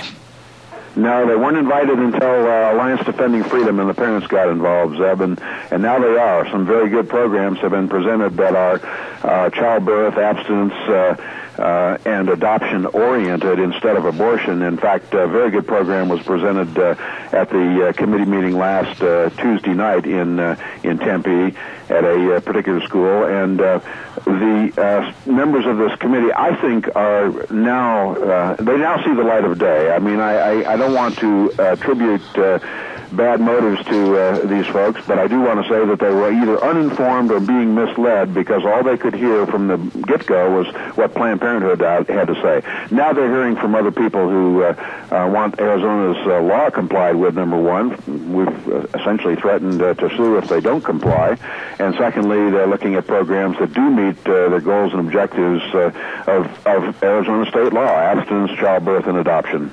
Yeah, but Mike, in this day and age, and as highly perpetrated as Planned Parenthood is by the Democratic Party and this administration to be more in the face of our teenagers, etc., I do put the blame on administrators and school boards for not being aware and cognizant as to what's going on. I'm not as amenable to giving them a free pass as maybe you are. Well, I'm not sure I am either, Zell. I'm trying to give them the benefit of the doubt, to be quite honest with you. But quite candidly, if the parents and Alliance Defending Freedom had not gotten involved in the Tempe Union School District, this matter would have proceeded under the radar without anyone really paying attention to it or knowing about it. And the next thing you know, representatives of Planned Parenthood would be in our classrooms in high school, junior high school, and I think lower grade classrooms as well. I think we've got that stopped in Tempe. I'm hoping that that's the case. And quite frankly, we need vigilance on the part of parents all over this country to make sure the same thing happens. We have a similar situation in a school district in Oregon where Planned Parenthood had been invited in the public school to teach students its bad curriculum, sexual orientation curriculum, sexual promiscuity and abortion curriculum, and the parents couldn't even find out about it. The parents that became involved asked the school district for copies of the curriculum that were being presented to the students, and the school district said, it's confidential, we can't provide it to you. So there's ongoing lawsuits and litigation and efforts by the parents in this Oregon district. Throughout the country, this is happening, and parents do need to stand up for their children and make sure the values being taught to their children in these areas are consistent with the values these parents hold. How powerful, Mike, to wrap things up a little bit on this morning, but how powerful money-wise and with the power that they hold across evidently this administration is Planned Parenthood? It's extremely powerful, Zab. You've pointed out that President Obama is the most pro-abortion president in the history of this country. Large portions of Obamacare benefit Planned Parenthood. You no doubt are familiar with the HHS abortion pill mandate. That directly benefits monetarily Planned Parenthood. Planned Parenthood spends in the range of $12 to $15 million a year to elect politicians that it supports, that in turn support Planned Parenthood's agenda. Usually they are the liberals on the Democratic side of the aisle. And quite frankly, it is a very powerful force to be reckoned with. But we are making a dent. And when the parents stand up in unison, the elected officials have to back down, and that's what's happening in Tempe. Absolutely, and I'm so glad to have the senior counsel of the Alliance Defending Freedom, Michael Norton, telling us all about what's going on in Tempe. Thank you, Michael. Again, a great job. God bless you, and tell everybody how they can follow this case and others with the Alliance Defending Freedom. Well, we've really covered the prayers of you and your listeners, Zeb, and we thank you for having us on. Anyone that wants to find out about Alliance Defending Freedom can go on to our website, alliancedefendingfreedom.org, and track this case, track the other cases that we're involved with, find out how to participate in our ministry. We're a donor-supported ministry, and we'd be very grateful for the financial support of anybody that's interested and willing and able to participate. And thank you so much, Zeb, for having me on. God bless you, my friend. Thank you. We'll look forward to having you back in the future. Thank you very much, Michael Norton, Alliance Defending Freedom. Thank you. Wow, heavy stuff going on all across this country. It seems like we can talk about one set of issues and problems, and then all of a sudden there's something else to discuss, and we've got plenty more. We do have some time right now for you to voice your opinion on various things. I wish you would. Just give us a call and let us know what you think about what's going on in the world today. 436-2244, 1-866-927-4587. And while I'm waiting for your phone call that I know is coming in, let me also tell you about Valley-Wide Home and Ranch. They're having a lovebird sale. Yes, they are. Listen to this. You can get in there and register at 910 South Oneida in Rupert, Highway 24 in Rupert at Valley-Wide Home and Ranch, and you might win a lovebird evening for two. A $50 gift certificate and a one-night stay at the historic downtown Drift-In for two. Oh, you can enjoy the dining experience in a spacious suite in the heart of downtown historic Rupert. And while you're at Valley-Wide Home and Ranch, you can find your all kinds of good things to shop for, whether it's jewelry, belts, slippers, Montana silversmith items, everything, great clothes by Cinch and Roper. All of this for Valentine's Day. Valley-Wide Home and Ranch Lovebird Sale. Oh, there you go. In Rupert. Stop over and see them today. All right, give me a call, 436-2244, 1-866-927-4587. You know, last hour, I railed and railed about how mad I am that we've killed the work ethic in this country. And then with Frosty, I was talking about how this administration, basically by skirting Congress, and there's a gentleman by the name of Jessica Vaughn. It's a lady, pardon me. She stood up and questioned the administration's right to unilaterally change the law of allowing immigrants with, quote-unquote, limited terror contact into the United States. I've been following this story all weekend long.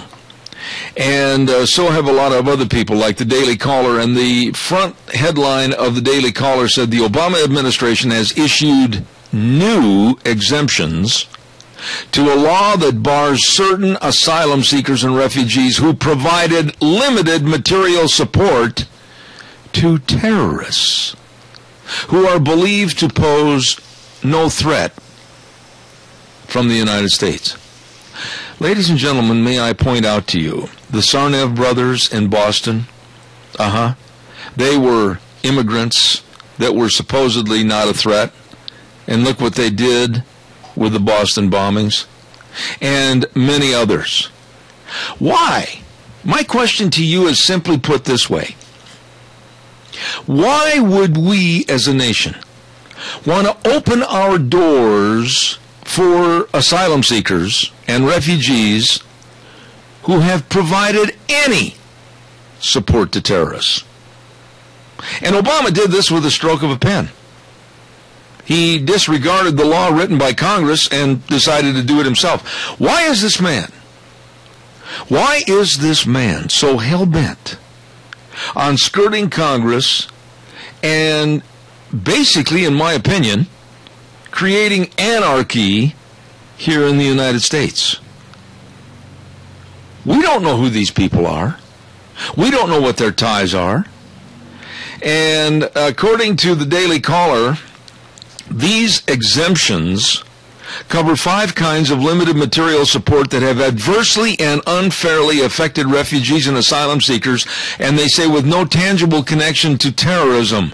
No tangible connection to terrorism. This is the government speaking on this. Material support that was insignificant in amounts or provided incidentally in the course of everyday social, commercial, family, or humanitarian interactions. So they're letting these people in. We don't know what their ties are. We don't know what their motives are. But we're bending the rules and letting possible links with terrorism into this country. How dumb are we? I've got a weather update with Michael Rogers Weather, and I'd like you to respond to that. Give me a call at 436-2244, 1-866-927-4587. Here's Michael Rogers with a weather update. Hi there, everyone. Michael Rogers from MichaelRogersWeather.com. Well, we've got milder temperatures for this week, which is pretty good. We've got a nice start of the week with sunny clouds, but here to tell you, it's going to get wet starting on Wednesday, and it's going to continue to remain wet all the way through Sunday. 44 for the high today, 47 for the high tomorrow. Temperatures for the overnight lows will be in the low to mid-30s. So, have a great day. Enjoy the weather. It's over weather you got. Thank you, Michael. MichaelRogersWeather.com. Thank you very much. World's best weatherman. Why? Why do we want to let these people into the United States? Why, ladies and gentlemen? Answer the question. I don't care if they provided a glass of water to a terrorist. Why do we want to let these people possibly come into this country? Why are we the open door policy all of a sudden for any and all possible people that don't want to be in our society, conform to our culture? Why do we want to invite them in? Why? Why should we let them in? And the Obama administration, quote, has eased the rules for would-be asylum seekers, refugees, and others who gave limited support to terrorists. Why? Answer the question, please. Give me a call at 436-2244. Good morning, caller. You're on the air. Please, help me understand why. Well, it's all about destroying this country, making this a third world nation. That's been the goal of the elitists for years. It's all of what you tie in the Agenda 21, you tie in the amnesty thing, you tie in the power deal, where they're trying to, the war on coal. It's the U.S. Constitution, Article 4, Section 4 says that our Congress and federal government's to protect us from invasion. And as Frosty has so well pointed out to us many times, that we're being invaded. Mm-hmm. And it's not just It's not just the southern border. Absolutely. We're being invaded with all these visa programs and so forth that are taking our jobs. These big companies, see, they get a subsidy for all of these Indian high-tech workers. It's not just low-paid people that are coming in here. We've got high-tech people that are coming in replacing our people because the big corporations are getting subsidies, and so they get these visa programs, H-1B visa programs. I mean, hundreds of thousands are in here, and nobody checks up. When the visa's over, it's, nobody checks on them. They just stay. Yeah, but wait a minute. Adrian, wait a minute. Stop. Why? Why are we not being more cautious? We have had the Sarnev brothers, we've had others, the shoe bomber, we've had all these people that have done terrible, tragic, and very heinous acts against us in this country. But yet, we've got people like Patrick Leahy and others, along with Obama himself, saying, oh, that doesn't matter. We don't care what the American public thinks. We're just going to let in these guys anyway, even though they have had certain ties with terrorism. Why and how can we be this stupid? Well, look at our Congressman Simpson. He railed against Michelle Bachmann, and I mean the ties in the State Department of Muslim Brotherhood people is very strong. Yep. You and I know that. Yep. Certainly, Congress has access to that information, and yet our Congressman Simpson has the audacity to rail upon somebody that's trying to expose the truth. We need to get rid of him for starters. That would help a lot. Get a constitutionalist like Brian Smith in there. People be contributing to me because the U.S. Chamber of Commerce wants cheap labor, and they're going to finance and back Simpson to the hilt. And so just realize he's got lots of money coming in. My main antagonism with Mike Simpson is that one special day on this program when we were talking about the Muslim Brotherhood and Michelle Bachmann questioning, and she did, and I commend her for it, questioning why Hillary Clinton had appointed some Muslim Brotherhood people to her staff as Secretary of State, and Simpson basically right on the program said that we were McCarthyists for worrying about this situation with the Muslim Brotherhood. No, we're not. We're American citizens that are absolutely sick and tired of why Muslims and people of Islamic beliefs with Sharia law trying to be imposed in this nation and everything else, we're questioning why this administration is doing some of this idiocy. We have a right to ask. Absolutely. We're U.S. citizens. We want to protect this country. People get out that Constitution, read Article 4, Section 4. Invasion. We're being invaded not just across the southern border. We're being invaded with all these government programs, the visa programs. We got 225,000 Chinese students into this country. I've got a friend in Canada. They're expelling most of their Chinese people because they have a dual purpose, being a student and espionage agents. So, I mean, we're being the Trojan horses in the country, folks. And not just one country, but several countries. Absolutely. They're just trying to destroy us and make us a third world country economically, and they're succeeding. Adrian, thank you for your call. I appreciate it, my friend, and I hope you have a good day. Thank you very much. Very much. You keep up the fight. I will, sir. Thank you. Calls welcome 436-2244, 1-866-927-4587. Caller, good morning. You're on the air. Yeah, I know you don't like what ifs, but in my opinion, I think our president is actually bringing his army in one regulation at a time, and that could be part of this. I don't know. Let me ask you a question when you say that, and it's not an idea that hasn't been voiced before. A lot of people don't have the nerve like you do to say something like that. But why do you say he's bringing his army in one limited source at a time? Why do you feel that way? I guess the best question is. Well, I guess because I don't think he can control us with our military, and he's got to have other diversities, to come in and just let them come in, and then they can he's got control over them. You probably are a lot like me to the point where you're saying with the stroke of a pen or the use of a phone that Obama threatened a couple of weeks ago that he'd skirt Congress. And then we hear stories about how he unilaterally wants to change the law to allow immigrants with limited terror ties come into this country. And then we hear the appointment of Muslim Brotherhood members into the cabinet positions of the United States cabinet. Man, you can't help but wonder why. Why? Zip, let me tell you one thing.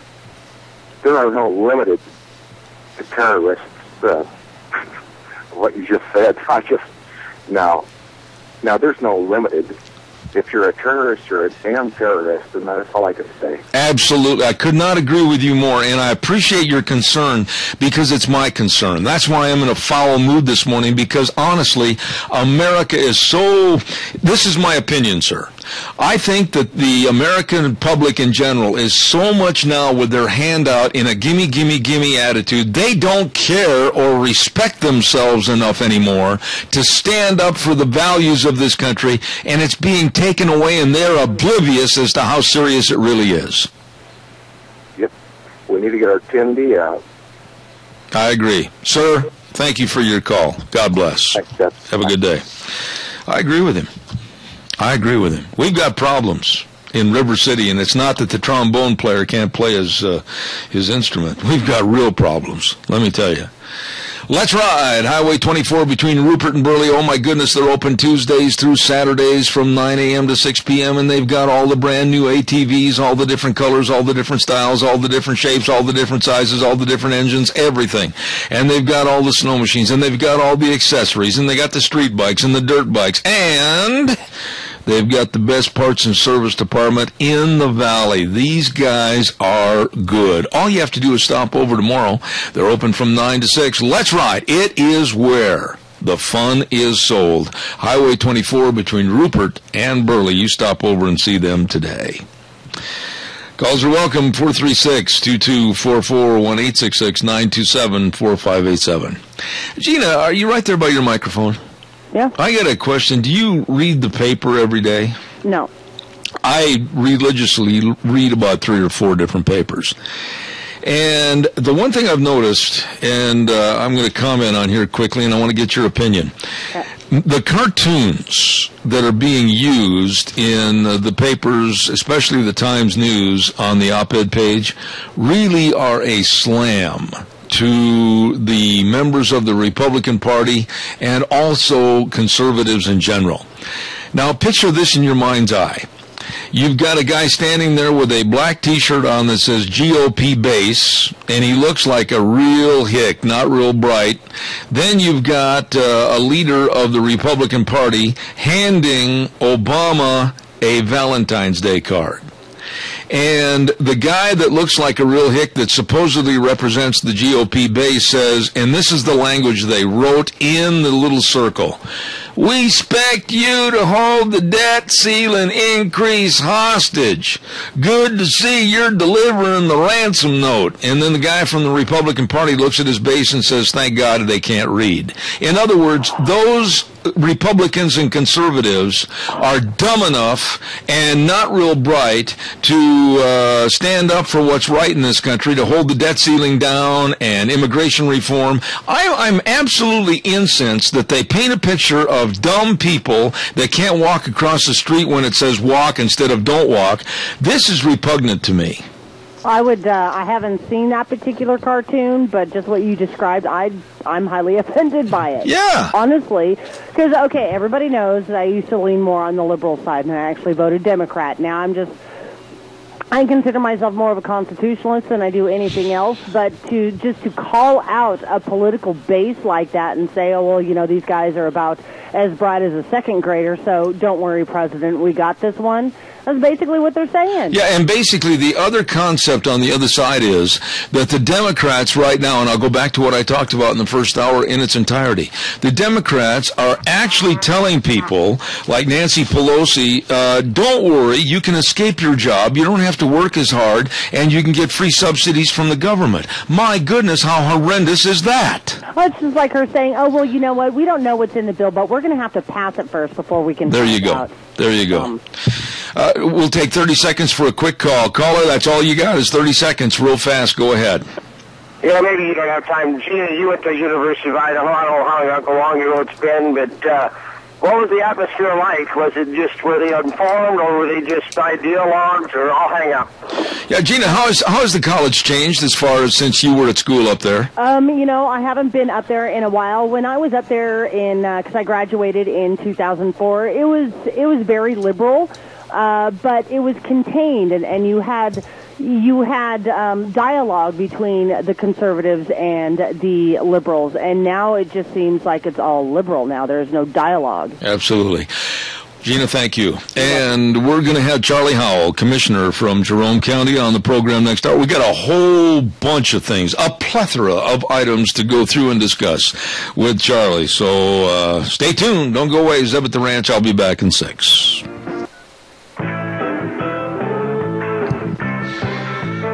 Welcome back, hour number 3. Oh, my niece says it's a good thing it is hour number 3. I'm looking forward to getting off at 11 o'clock and then doing my daily exercises, which I hate those things. You get your leg all stretched out one way, and then they say, now do 6 of them the other way. So to me, that's like leaning into a right cross to avoid a left hook. It hurts. Anyway, we're going to have my dear friend Charlie Howell on the air with us in just a moment from the Jerome County Commissioners. Don't forget the Chadwick Sports Grill, 139 West Main in Burley. Oh, the food is delicious, and today they've got a special of a shepherd's pie with a roll and super salad. Every day they've got something special. And don't forget, coming up on Valentine's Day this Friday, they're going to have smoked prime rib. It's going to be good. And a 12-ounce New York steak, 8-ounce New York steak. And the Asylum is going to have a great big band playing there. You better believe it.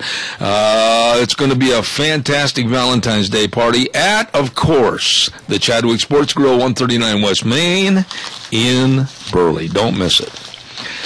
Well, good morning, sir. How are you, Charlie Howell? I'm very good, Zeb. Thanks for inviting me. Well, it's good to have you on the air, Jerome County Commissioner. Yeah. For how long have you been a commissioner? This is my 10th year. 10th year? Yeah. You've been a commissioner for 10 years? 10 years. It's amazing when time flies. Yeah, and still likable and amenable to the public and everything? Well, I hope so. I mean, it's okay to disagree with people, but you just try to listen and be casual and give them an honest answer. So that's when they say, well, you want to go to Washington, D.C.? And I said, nope, I wouldn't last there 30 seconds. So, Charlie, really, county commissioner, and you've been there for 10 years. What really is the biggest thing you didn't know about becoming a county commissioner? Well, I think the biggest thing I didn't know was all the planning and zoning issues. That comes back to us all the time. The budgetary items, it's fairly easy to say we're economically conservative, but it's all the planning and zoning issues. That's what really upsets the public and upsets people in general, because you're trying to control their lives through rules and tell them what they can and can't do with their property. And that's something I never really. Luckily I've gone to school for it. They've had classes. The Idaho Association of County helps us with all that sort of stuff. So very strong learning curve. So in other words, in that position of telling people what they can and can't do for their property, in your particular case as a commissioner, there are no winners and no losers. You're stuck right in the middle. Everybody dislikes what the decision's going to be. Exactly. I mean, when I walked into this 10 years ago, that was where the dairy controversy was coming in. And you have to remember one thing. You've got to follow the rules and the laws. And if you don't like them, which a lot of them I didn't, then you work to get them changed, and that's the whole point. Who do you work through to try to get those changed? I mean, what's the next level above you to voice a concern or dissatisfaction? It's always the public. The public says, well, this isn't right, we don't like that. And I said, okay, well, we take a look at it. The board discusses it. We do a recommendation to the planning and zoning. They send it back to Planning and Zoning Board. They discuss it, have public hearings, and then it goes from there. And then, it may or may not come back to the commissioners, but it all starts there. Let me ask you this question, Charlie. And by the way, folks, we invited Bob Moore of Minidoka County and also Dennis Crane of Cassia County on this morning. Unfortunately, they both had meetings on Monday morning they could not get out of, but I will be having them on in the future, I promise. Charlie, when you look at Jerome County or Cassia or Minidoka, Twin Falls, doesn't make any difference. Do basically all counties in the state of Idaho have the same basic problems and needs, perhaps? I really do think so. I mean, we all have the agricultural base, which is very important to us, but I don't know how I'm going to be. I'll put my foot in my mouth, but you can't let agriculture run over the top of you either. You still got to reserve it and let them survive, and that's what grows our food. But you can't let them run over the top of you. How do you make that defining, though? I mean, as far as enough or too much? Well, I'm not sure you can, and I'm not sure if that's the commissioner's roles. I mean, they've been talking about. We'll take the can you jump, or we'll take subdivisions. When they say, well, we've got 900 empty subdivision lots in Jerome County, why are you approving another subdivision? I don't believe it's the government's or the commissioner's responsibility to rule the marketplace and say, enough's enough, we're not going to have that. Yeah. Now, as far as cows go, that's kind of a self-limiting. Gooding has a tighter restriction than we have, but they have more cows than we do. Same thing with us. You try to follow the nutrient management plan. You try to make them good neighbors, which they all try to be to a certain extent. We all try to be good neighbors, but not all of us are. Sure. It's just the way life is. So I don't know when enough is enough, But that leads me to ask you, Jerome has been in the newspapers probably more than any other county as far as, the dairy issue, et cetera. Right.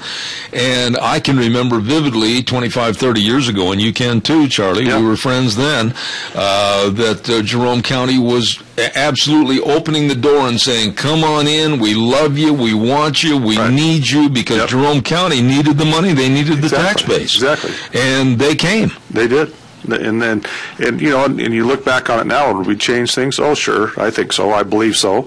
But attitudes have changed too, and that comes with progress, and that comes with recruiting businesses that bring outside people in, and people that have, again, I'm gonna probably put my foot in my mouth, but higher education, so they don't appreciate the cows and the smell and the manure. And I grew up with it. You grew up with it. We had manure fights when I was kids. I mean, I've eaten my share of cow pies, and still do, because I have cows and go out and work in it and lay in it. And I appreciate people that don't do that.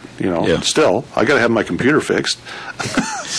But the definition and a fine line right there of how much is too much, or if you've already exceeded that, it seems like that argument has happened already in Jerome County. Well, I think it has, but I think it continues to evolve, because just like they're doing another nutrient management plan study, they're trying to.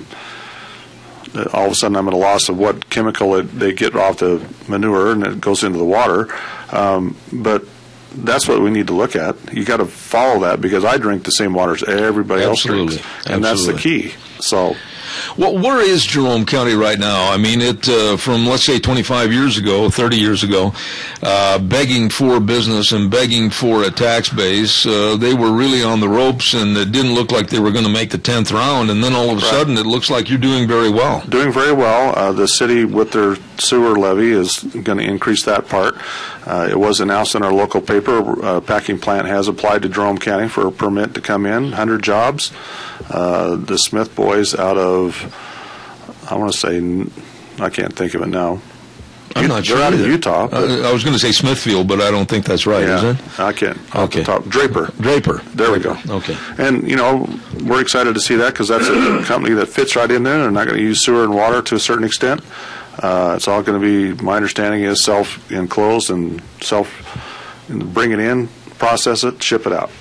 How does a county go about regulating who's going to be there and who's not? Well, I mean, we're doing that right now, is going back through all the planning and zoning the ordinances, the special use permits, what's allowed, what's not allowed. We keep running into things. You can't put everything in your book. So then you kind of cover that with special use permit. But if you get 2 or 3 applications under a special use permit, then you're saying, well, why is that? Why do we have that? Why isn't it just allowed? So we've had a couple of wrecking yards that want to come in, and they were under special use permits. So then we go back and look at that to see if that's a correct procedure. And so it's an ever-evolving thing with planning and zoning. It really is, day after day. You're still playing a little Russian roulette until the business actually is up and running, because you don't know what they're going to do or what they won't adhere to. Exactly. I mean, we had an appeal for the lumber business north of Jerome, and it was a great company. All they did was cut poles and firewood, and well, then all of a sudden they started treating posts, and then it became the chemicals that they were using to treat the posts. Well, all of a sudden you go from, I'm for cutting wood and firewood and great business, great people, but when you start concerning with chemicals going in the water that I'm going to drink, then you've got to, unfortunately, that's where we've got to step in. When you have meetings, Charlie, with perhaps Twin Falls County, Cassia County, Minidoka County, and you sit down over lunch and start comparing notes, are they also going through the same kind of, if you will, growing pains that you're going through? Absolutely. You know, Bob Moore got our mass gathering ordinance the other day from us. We were up at the Idaho Association of Counties in Boise last week to talk to our legislatures. So we all have the similar wants, desires, concerns. Chickens, you know, that was a big thing. Burley was in on the chickens before we were, so we went to them to find out how they were handling it. I think Twin Falls has gained a lot of my respect because they have certain zones, and they have a bigger county too, but they have certain zones where you can do agricultural things, and other places specifically for residences and subdivisions and things like that, and everybody's trying to get to that now. Do you feel now, after 10 years of sitting in that chair at the commissioner meetings, do you feel that the general public, in general, actually understands and appreciates what a county commissioner has to do? Well, the people that talk to me, both positive and negative, do appreciate it, either one way or the other. You know, I wouldn't have your job to save. You've kind of got to be like a Solomon, don't you? Sure, and you don't always make the right decisions. Yeah. You know, you try to do the best, you try to be honest, you try to be upfront, and that's what makes it so fun when you meet with the other counties, because you're in this with the same guys, same people. You know, they're all trying to do their best, represent the public, take care of their stuff. So But I think you probably would agree with this statement that today, what county commissioners have to do and what they have to look at and what they have to study, probably far more serious than 20 years ago. Very much so. Everybody's got an attorney. Everybody. So I say we live with our attorney. So it's and it's amazing because I laugh. When we first started, we had a different attorney, and his viewpoints and appraisals of rules and statutes were way different than the one we have now. So that changes too. What do you do in a case like where you've been approached on behalf of Jerome County to allow two individuals to basically play Evel Knievel and jump the county from Jerome County into Twin Falls County? How do you handle situations like this? Well, we treat it basically, since we had never done it, and the first ordinance that Scott came in and applied for was 40 years old. So our attorney again tells us if we receive an application, we have to accept the application, and then we try to make it fit or make them adhere to the ordinance that's in place. So when Scott came in and filed a permit, then we had hearings, discussions with him. I think the one that we all laugh about it had said you had to have so many phone lines per so many people. Well, we don't have phone lines anymore, not landlines. So then we could justify that with cell phone usage if you got a place to have cell phones. So then the other one was you had to have so many doctors per so many people on the gathering. Well, that doesn't fit anymore. Back in those days, you didn't have EMTs and QRUs and life flight and things like that. So you try to make those adjustments to fit that. So as long as they have a permit, follow our rules, they can have a gathering. And that, to me, that's what it is. And I look at Big Ed, the concerns he's going through. Is he still going to have a mass gathering in Jerome? I would almost think so. He's got $1 million tied up in the Idaho Department of Lands, and he's got to recoup that cost. So what is the problem here, Charlie? And I know you've always been straight up with me on answering honest questions. Twin Falls supposedly had voted to give Big Ed Beckley the right to jump from Twin Falls to Jerome County, right? Correct. And all of a sudden that thing looks like a manhole cover that somebody didn't shut. It fell through, and what's the status on that jump? Boy, officially I don't know, but according to what I read in the paper, they're going to discuss it again tonight at Twin Falls City Council. So we'll be attending that one, or I will be. And Commissioner Morley's been attending all those city meetings to keep the commissioners involved. So you, as Jerome County, had already said to Beckley that, yes, you can land in our county. Not really, because he got his permit from Idaho Department of Lands. Oh. So that gave him the right to land on their property. On federal land? On federal land. Okay. On state land. State land, pardon me. State land. State endowment land, as a matter of fact. Okay. So then he has to come back to us to get a mass gathering assembly permit, which is not applied for as of this morning that I'm aware of. Okay, so he needed approval to use basically Twin Falls County to stage the jump. Right. And supposedly Twin Falls County had given him the approval and everything was a system go. He had applied for a permit to land on state land over in Jerome County, and you, as Jerome County, need to give him a mass gathering approval, right? Correct. Okay. Yeah. He has a lease with IDL. He doesn't have a permit with Jerome County. And the same is said for Scott Record and his entourage for taking off from Jerome County and landing in Twin Falls County. He has a permit for 25,000 ticketed people to assemble by the Hanson Bridge and jump from north to south. Why all the interest in jumping the canyon all of a sudden again? 40th anniversary. Really? That's what they have all said. 40th anniversary. What are your personal thoughts about this? I think it's a great event, but I'm just like everybody else. I'm concerned with the security and the cost of the counties, and that's why we tried to get everybody involved to start with. Because even though he's departing, we'll take Big Ed, even though he's departing from Twin and landing in Jerome, all of his people were going to be assembled in Jerome. But all those people have to have somewhere to stay and eat, and that goes back to Twin. So we're all in this boat together. And, I talked to Jack Johnson, our captain there in Jerome, and they're making sure that they're getting me in communications with the city of Kimberly, the city of Hanson. We're trying to have a regional enforcement plan. This is serious. I don't want something to go wrong and have it on my neck. And then, of course, the word lawsuit enters the conversation. Absolutely. We've made them get bonding. We made them get liability insurance. We have a security plan.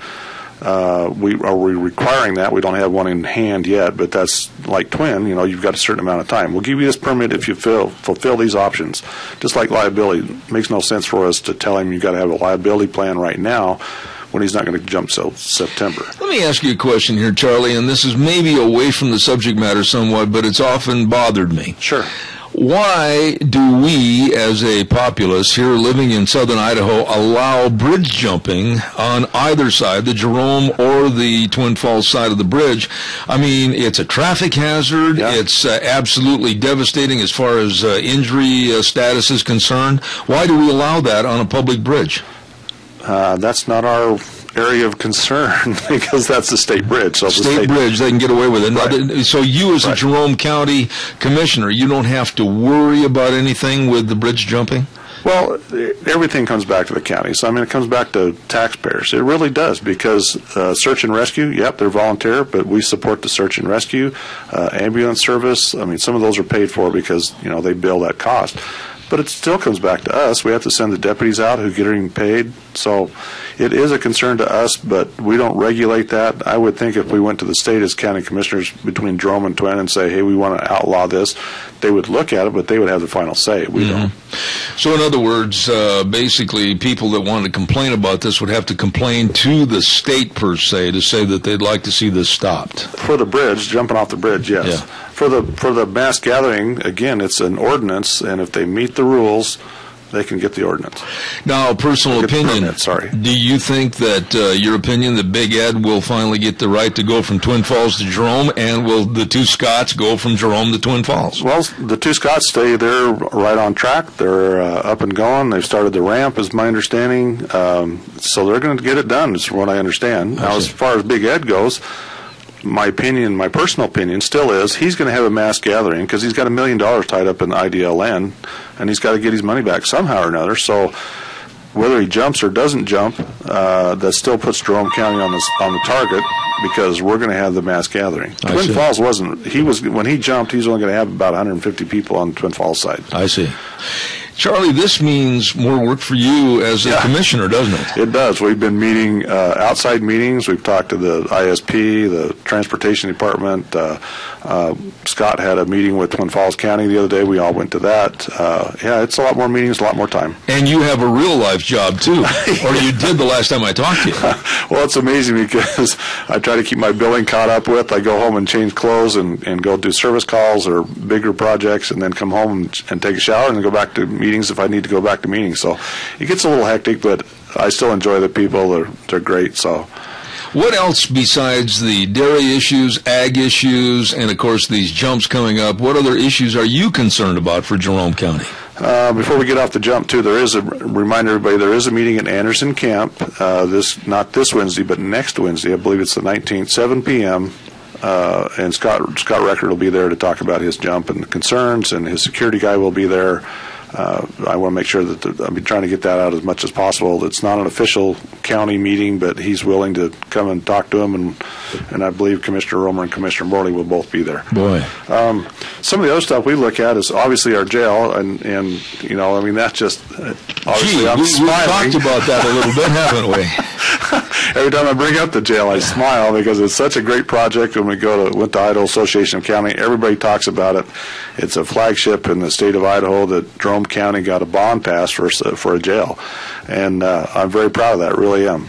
It was a public push, a public appreciation, and I thank the public because it's money out of their pocket. When do you think everything's going to start to come to fruition? The architect that we hired to do what we call the bridging documents, he has completed his floor plan with the sheriff. They had 2 separate meetings, and basically you're going to say, well, I thought you had the floor plan, which we did, but just like when you build a house, you say, well, this is what I want to build, and you take it to somebody that has traffic pattern concerns, restroom concerns. So why is your restroom over here when your offices are here? Why is your evidence room this far away when the offices are over here? So that was the kind of the fine tuning we went through step by step with this current architect. The floor plan will be set in stone. Then we'll send that out to what we call design build teams, and they'll have their own architect to try to bring us back in different ways to build it, different ways to heat it, different ways to cool it, and so that kind of gives us that flexibility, and that was our key. And an ETA? Well, optimistically, I'd like to see us break ground in July or August, September. Of this year? Of this year. Got to break ground. I mean, it's driving me nuts. Being in the construction field, it's driving me crazy. But it is what it is. And the location so that people can visualize in their mind where it's going to be? Absolutely. It's basically the easiest way to say it is 1 mile east and 1.5 miles south of Jerome. It's right next to Idaho Milk Products and Scholar Company.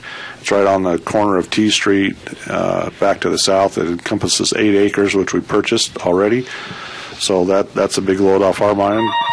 And yeah, I'm excited. I really am. Really, I've known you in this project for quite some time, and we've talked about for 4 or 5 years at least. Yeah. And I tell you, the first shovel of dirt that comes up and is turned over, I can just see a brand new Charlie. Oh yeah, yeah. I'm looking forward to this one, and off the big aspect of the plate. That'll give me some time to do some other things instead of concentrating on the jail and working so hard on it.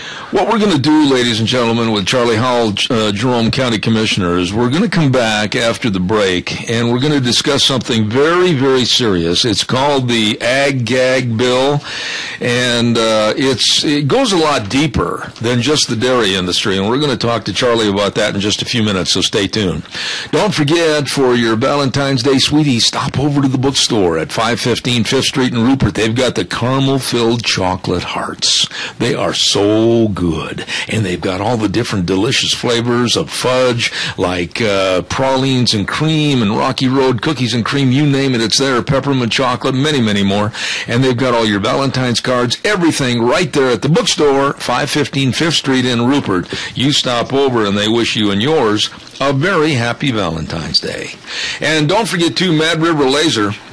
This lovely business and this lovely lady and her family are going to be moving downtown before too long, right on the square in Rupert, but they're still located at 700 South Oneida Street in Rupert, and believe me, if you need T-shirts and if you need anything like vinyl lettering and rubber stamps, they have everything. They did all my Zeb at the Ranch steak knives.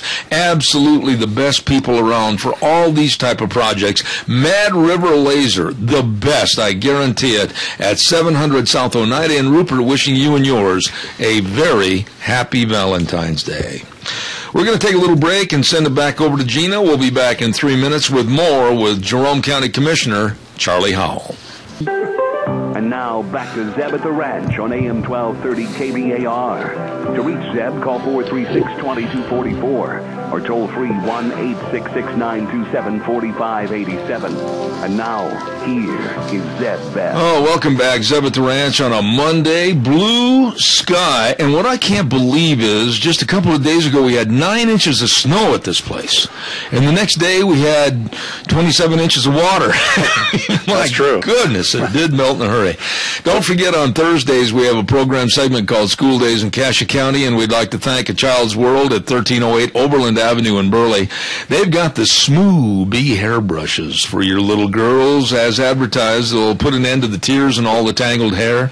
They've got all the boppy pillows, and they've got the new cute spring dresses. They're starting to arrive at A Child's World, 1308 Overland Avenue in Burley. Number to call 878-8222. Also, we'd like to thank Ambulatory Surgery Center at 1344 Highland Avenue in Burley, 677-8888. Don't forget, ladies and gentlemen, they have a certified gastro doctor who does colonoscopies, and please remember that a colonoscopy can save your life. For more questions and answers, call them at Ambulatory Surgery Center, 1344 Highland Avenue in Burley, 677-8888. Both of these businesses sponsoring School Days in Cassia County. We're on the air with Charlie Howell, Jerome County Commissioner. And Charlie, no matter, you've been in the horse business and the roping business for years like I have, and no matter when and where you turn around, you're going to have your animal rights activists that are going to do anything and everything they can to shut down basically all aspects of animal usage. Sure. And we've seen it in the rodeo business. We've seen the circus take hits. We've seen horse shows, 4-H and FFA, cattle shows, etc. And that brings us to another topic right now that I'm really concerned about, and this is the Ag-Gag bill. Maybe you'd like to give us a little explanation as to what this bill is and what they're trying to do. Well, it got titled the Ag-Gag bill simply because they say, well, if the dairies, quote, quote, dairies want to have this bill out there, they've got something to hide. And I still go back to Mr. Betancourt's tragedy, not that the animals weren't taken care of, but if you really look at the videos that have been shown, it's the people that are filming that are actually on one of the videos abusing the animals. Yeah. So, and then it went farther than that. It went to take Mr. Betancourt's right to work away. They called the people that bought his milk, that bought his beef, and it's ag terrorism. It really is. I mean, then you go back to the place that in Burley where they dumped the minks out of the cages and turned them loose. I mean, really? And most of those died because they were not used to being out in the wild. Exactly. Yeah. Right. So, I think it's Utah has a similar law. So this is modeled after theirs. Senator Jim Patrick introduced this bill last week into the state. Mm-hmm. He has asked me to help him support him, and I said I would. So I think it just basically says, if you come on my property illegally or under false pretenses to film or to interfere with my agricultural products, there are penalties in it now where before there weren't. Charlie, this Senate Bill 1298, I want people to write that number down, Senate Bill 1298, and I'm going to be getting a hold of Jim Patrick after the program, as a matter of fact, to have him come on the air. But it's much more insidious than just having somebody as a do-gooder for perhaps the Humane Society of the United States or whatever, try to get out and film how you treat your livestock. Because what it does, I think it's going to put a severe cloud over the entire livestock industry. I don't care if it's a pork-producing part of the industry, dairy, or whether it's beef or horse. Exactly. Anybody and everybody involved in that type of animal business is going to be scrutinized by amateurs that don't understand what is done and why it's being done. Right. I agree. I mean, this is their lifeblood. This is what they make their living at and their businesses off of. And I'm not going to say that things don't happen out there. They happen at my place. How do you get a cow up? If you've got to get a cow up to get them because they're down, because they're sick, and you've got to get them up to make them walk, just like after your surgery or my surgery or anything else like that, I'm not going to say it's the most equine profitable way, but it's either get them up and or get they them die. Moved. Exactly. So what have you gained? And I'm not going to say it's tie a rope around their heads and pull them up to get them to stand up. Now, is that cruel? Are you trying to save their life or not save their life? Charlie, the point you're making is extremely critical here because, as you know, in the livestock business, in the horse business, there could be any time during any kind of usage that at a roping or at a practice session, Horses, cattle, they are like children. And if they act up in a way that might be a danger to humans and or to themselves, there has to be a reprimand that's firm enough to make sure they don't do it again. I think you'd agree with that. I agree with that. I mean, I put my horse over and under with one whip of the rope back and forth, but I don't beat on them. That's right. There's a difference. That's right. But this kind of a bill to where, and we had this happen here. Yes. I don't know if you were here that day or not, Charlie. I thought you were, where we had a group of ladies stop at the end of the arena, and they were from Haley, and they had video cameras and regular snapshot cameras, and they were filming us while we were roping, and I rode over and asked them, and they said they were from some kind of a Wood River animal rights group or whatever. Yeah. These are very insidious people that are looking for any ways necessary to create problems and headaches for animal owners and users. Right. I don't disagree. To me, that's what this is. It gives you some penalties, some remedies. They weren't able to file charges, against in Mr. Betancourt's behalf or however that went. But this will give them some teeth in there that says, "Hey, look, take a look at it." They're not trying to hide. If you get permission to go on, they'll let you film. I mean, I've already talked to several dairymen about it. They said, we don't have anything to hide. And that's what the public first looks at, is you've got something to hide. Go ask them to film. Let them film. But the main thing is, though, Charlie, and this is where I'm a little hesitant to give them any slippage whatsoever. Right. In this day and age of being able to doctor and or edit anything you want that can create an aura of misuse or abuse, I'm a little tentative about this. And I think that in 90% of the cases, I'll say 90%, some people that are uneducated and unknowledgeable about how livestock operations are run, hogs, sheep, horses, dairy, whatever, because they don't know, they're going to construe that something is done that's abuse. I agree. I mean, the Magic Valley Cattle Association sponsors classes for welfare of animals, how to treat your beef, because if you mistreat them, they're not going to gain, and then you're losing money. So they're fine-tuning all this to try to get them to push forward. They're in favor of this, and basically it just gives them some penalties. If you trespass on my property and do something illegal, I can come after you. Well, see, there's the key. I'd like you to establish a little bit more on that. The trespassing of going on people's private property to film something that could eventually run that particular person out of business because maybe of a doctored tape. Talk about that just a little bit. That's the whole point. When I talked to one of the attorneys that was helping with this bill, was that he said that is the concern, is that they can edit anything you want, and it's not so you cite him for trespass. It's what after that happened to Mr. Betancourt that this really addresses, and this is what it's trying to aim at, is to let him do his business, take care of his problems, but let him do his business and accomplish that. And that's the whole point. Why do people people that are unknowledgeable, and it seems like there's a group of people here in this heavily agricultural area that have a tendency to think, anybody that ropes steers, they're being inhumane. Anybody that owns a dairy is being inhumane. Anybody that owns a hog operation, they're definitely going to be doing something inhumane. But yet, I think that people like the HSUS, Humane Society of the United States, PETA, and others have done more to fuel a diverse fire between the two groups. They've done a lot less to help anything. Oh, I agreed. I mean, I spend all day strawing my cows so they can get them up out of the muck and the mire because of the great melting we had. Yeah, that we talked about of the 8 inches of snow. Yeah. So I wanted to be loading up and team roping and doing some other things, but that's what the responsibility you take when you get those animals. And I don't make a living with them. That's kind of my hobby. But the people that make a living with them, I run around with a couple of dairymen and other cattlemen and people that have horses. They take them as well care of them as their families. So, Charlie, do you think, though, and we got to be realistic here, we've seen in the last decade many more of these groups come out of the woodwork, and they've protested at the National Finals Rodeo, they've protested at PRCA and amateur rodeos all across the country, they've protested for 4-H and FFA livestock shows, etc., and it seems like they're growing with their money and their popularity. Why?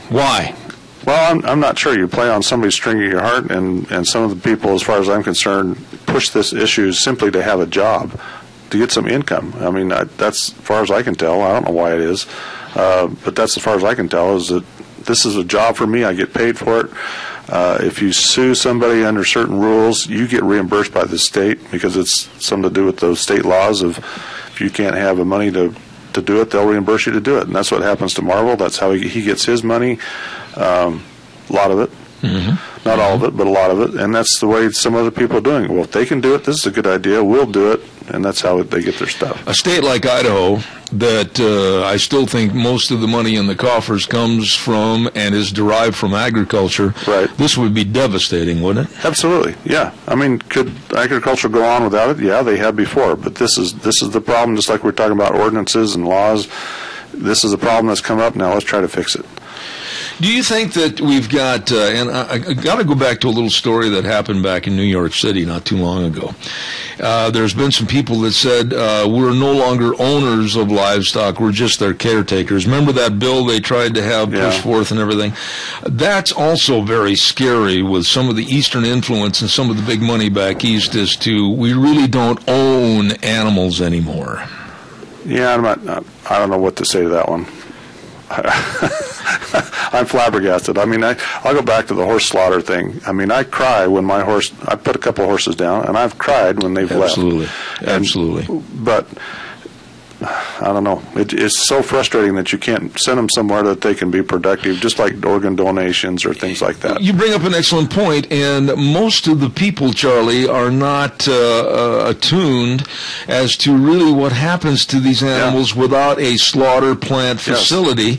And I hate to use the word slaughter. It's kind of a cruel word, actually. But in essence, what we're saying is it limits the opportunities, and then people without anywhere to go with these animals, that's why we find them up in the South Hills with halters on them. They've starved to death during the winter, etc. Yeah, exactly. And we've got major problems that are caused by uneducated people that really are sticking their nose in where it doesn't belong. Exactly, and I don't know how you get those educated. I really don't, because they don't want to see the other side. We understand part of what they're trying to get done, which is a better treatment all across the board, which we're already trying to do because it is their livelihood.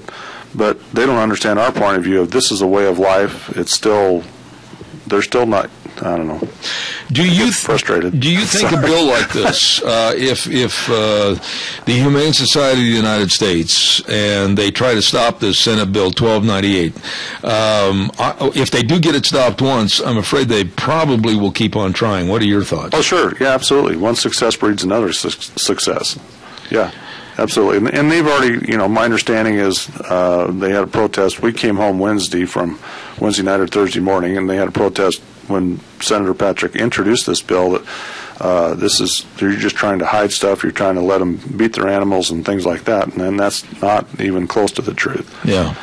No. If this goes through to the point where they can step on people's property, I'm afraid the problems are going to be limitless. Sure, and it's basically a lot of it is your right to privacy of your business. They're not trying to hide anything. And I asked the attorney, I said, so what's the difference between this bill and somebody walking into your house and you're doing something illegal? Well, they can't enter that into a court of law either. So what is the difference between that and this? Not much.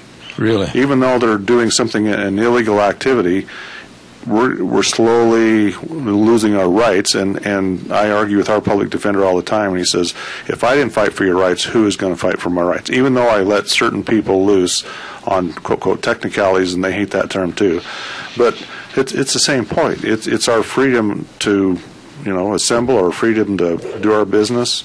We're slowly losing it. So you take away one more right because somebody protests against it, we're going to be gone. What would you suggest, Charlie, that people out in the audience they do? Should they call Jim Patrick in support of Senate Bill 1298? What's the best way for people to help? That's probably the best way. I haven't talked to Maxine on this one or Bert. I haven't talked to either one, just Jim. I forgot who else I talked to up there on this subject, and they were in favor of it. But that's the whole point, just like you said earlier in your program, be involved. Absolutely. Caller, go ahead with your question, please. Good morning, Jeff. My concern is they're going after people who are respectful to their animals and who can take care of them and rope, and have fun or raise a living with them, and trying to find fault there. But you don't see too many about the people who have animals that don't feed them, and dogs, cats, horses. I've seen a lot of horses around that haven't been fed in a long time, and you report them, and try to talk to people who own them, and they tell you to mind your own business, and nobody seems to do anything about it. How come they're not looking into that? Instead, they're going after people who are responsible. That's a good question. I'm going to mention that, and Charlie will get an answer on the air. Thank you. You know, Charlie, there's another side of the coin, too, to where I personally have had to turn some people in for lack of caring for their livestock, not opening up a bale of hay for some calves or horses and leaving them starved. That's another big problem. Right, and it's true, and I can't speak for other counties. I think Twin Falls, had some horses. I know Jerome's had several cases of horses in the last couple of years. The people aren't feeding them. They bring them down to the fairgrounds. There was 2 years ago, there was a herd of cattle taken in Jerome because they weren't feeding them. Brought them down to the sale yard. They fed them up and then got them sold. And so I appreciate what the guy said. I mean, absolutely. But some of that is being addressed. Is it being addressed everywhere? No. But you have a dog, you can just turn your dog loose. Yeah. Us country boys hate that. Absolutely. We're going to have a quick weather update with Michael Rogers Weather, and then I've got one other subject matter I want to mention to Charlie as a Jerome County Commissioner. Very serious problem for all of us here in the state of Idaho. Stand by. Here's Michael Rogers with a weather update. Hi there, everyone. Michael Rogers from MichaelRogersWeather.com. Well, we've got milder temperatures for this week, which is pretty good. We got a nice start of the week. I was trying to say if you were saying. But here to tell you, it's going to get wet starting on Wednesday, and it's going to continue to remain wet all the way through Sunday. 44 for the high today, 47 for the high tomorrow. Temperatures for the overnight lows will be in the low to mid-30s. So, have a great day. Enjoy the weather. It's over. What do you got? Thank you, MichaelRogersWeather.com, right here on Zeb at the Ranch. No, Charlie, I'm not going to paint you into a corner, but it's a very serious question that I'm sure a lot of people, they don't have the answers to because it's all depending upon good old nature, and that's water. How bad a situation is Jerome County in right now with the possible drought shutting down possibly a lot of acreage in your county? Well, I haven't talked to the Mid-Snake Water Resource Commission. I haven't talked to them yet, but I know when I talked to Brad Little up at the state, he was asking the same question. I don't know how that's going to affect us, and obviously this snow and the water up at Teton is going to help us a lot because most of Jerome is on Northside Canal Company. We're still going to be short from everything I hear, even if we have more snow and more water. So that's going to hurt everybody. Mm-hmm. I was going to take my hay out, and I'm not going to take my hay out now. I'm just going to leave it in and not take that chance. But yeah, we're all dependent upon water, drinking, irrigation, everything. Where is Jerome County as far as on a percentage basis as compared to other good water years? Where are you at right now? I haven't seen the latest reports. Mm-hmm. I really haven't. I apologize for not being able to answer that question, but I haven't seen it lately. It's a scary thing right now. I've heard some people have talked to me, and I know Butch Otter, our governor, was on our program last week. In round figures, I think it was like 180,000, possibly we'll round it off to 200,000 acres could be taken out of production. Economically, that would be disastrous. Oh, yeah. I don't want to see my hay prices go up some more. Oh, my goodness. Yeah. No, that's our lifeblood. Serious. Yeah. So all in all, Jerome County is like Minidoka County, Cassia County, Twin Falls County. Correct. There's a lot of bright spots, but there's also some worrisome issues for every county that you have to be very concerned about. Yeah, absolutely. And just like we say, the dust and the dirt and the water, it doesn't stop at the county line. It has no respect, as we would say. That's not a good term, but that's how we say it. So, yeah, it affects everybody. If one can't do it, the other one can. So you just mentioned something that I know has been laid out in the news for the last couple of years, and I think it was Harkin back in Iowa that was talking about it. As far as people are concerned about their environment and saying, well, a farmer's dust shouldn't go from his field onto somebody else's property and everything. Certainly, we're not going to be looking at that kind of a situation here in Idaho for a long time to come, I hope. Well, I hope not, because even if they say we don't have enough water, we'll still get some water. So that'll help us a lot. Yeah. So all in all, the picture for Jerome County is looking good. Well, I think we're very optimistic, but that's my lifestyle too, is I'm an optimistic person. But no, everything's moving forward. We still have some financial concerns. You don't want to overspend your budgets. You don't want to keep raising money. So, yeah. How do you go about, one last thought here, how do you go about as county commissioners or an area working with the city of Jerome, et cetera, to try to put feelers out to various businesses, whether they're ag businesses or whether they're kind of an urban appeal type business, et cetera? How do you go about asking and finding out who these people are that might be interested in coming in? Well, that's a great question, and you're going to give me, I can talk another hour on that one. But anyway, the Jerome County, Jerome City, and private people have formed a group called 2020, and it's funded a third from the county, a third from the city, and a third from private funding, and hopefully sooner or later it'll be all funded by private money, donations. And we're hiring a recruitment director. Bob Richards was in there for us before for the first year and a half. He did an excellent job. He knows the business. He talks to people. And that's how we try to recruit business. And the new gentleman that they're trying to get on, or the new director, whoever that might be, would be the same way. We go talk to WOW. We go talk to Chobani. What services do you use that we can bring a company in, such as plastic bags like Hilux Poly, rail cards, plastic, anything. Try to tie the businesses that we'd like to recruit that fit our quality of life into whatever services another company, and that's basically how they do that. So basically, you're on a search and seizure mission to find more businesses interested in coming in. Right. Yep. It sounds like quite a job. It is quite a job, and that's why I admire the 2020 for undertaking this. They used to have a Jerome Development Corporation that did it, all private funded and private people, and that's how this packing plant was recruited. It started out with a conversation out on the range up at by Arlen Crouch up north on his ranch to his neighbor's ranch, and they just got to talking. And this guy had a packing plant, was part of the Smith family, and it went on from there. I mean, I've talked to one of the veterinary companies in Twin. I got to talking with their delivery driver, and he said, "Well, where's in Jerome can this company move?" And we sent him to the economic guy, and they started the conversation, and away we go. So it's a lot of fun. You meet a lot of interesting people, people that I don't normally associate with because I'm a country kid, but a lot of fun, very interesting. I enjoy it. And, of course, this country kid is, you're taking off from my favorite spot in a couple of days, aren't you? Yes, we're leaving for Arizona. We're a little bit late. My compliments to Jeff Woody, if I can drop his name, for winning his saddle and some money down there. So he won a bunch. For him. Yes, he did. Down in Wickenburg. Yep. I can't go. You're making me jealous. Well, I hope not. We're all jealous, but we're going to miss you. I'm going to be healed up for next year, though. Charlie, we will. I want to extend a big thank you for you to come over and talk a little bit about what's going on in Jerome County and the pluses and the minuses and the pros and the cons. Thanks for taking the time this morning. I appreciate it. I'll get even with Bob and Dennis next time for them not showing up. Okay. God bless. Come back soon. Thank you very much. And good luck on that first shovel full of dirt for the jail. Absolutely. It'll be you'll hear me scream. Okay. Yeah, absolutely. Charlie Howell, thank you so much. Appreciate it. Ladies and gentlemen, don't forget the big Founders Celebration at your Magic Valley Les Schwab Tire Centers in honor of Mr. Les Schwab. What a wonderful man, and he built this into a fantastic business.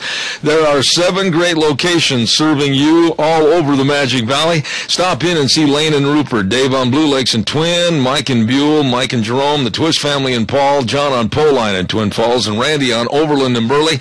They've got great buys on passenger car tires and pickup and SUV tires. Of course, great special offers like $25 off on brake jobs when you buy a rear brake job. Or how about this, the $20 off wheel alignment when you buy 4 brand new tires. All of this and more with the locations I mentioned around Magic Valley for your Magic Valley Les Schwab Tire Centers. You stop in and see them today. Thanks to Charlie Howell, a good friend of mine, for being on the air talking about Jerome County, and actually all counties in particular, as we see how they're advancing and how they're trying to make more money and bring more business in.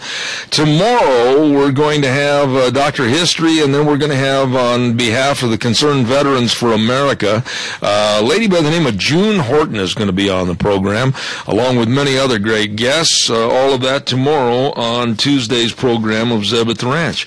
Gina, we are through for the day. Did Did you have a good weekend, by the way? I did. I had a very good weekend. And, wow, Monday's show already over. It went quick. Yeah, and I've been sitting here now for 3 hours, and now it's kind of like unwinding a pretzel. Now I've got to stand up and let all the bones and the tissues and everything go in a different direction. So at 11:30, a half hour from now, I'll probably just be leaving the office. Heading for the geezer chair for a nap, I'm assuming? That's no kidding. I am headed for the geezer chair, that's for sure. Thank you for all you do. Zeb at the Ranch on KBAR 1230 AM and streaming live on the net, zebbell.com. Zeb at the Ranch for this day, wishing you the very best. And remember, the way things were are the way things ought to be. We'll see you tomorrow morning.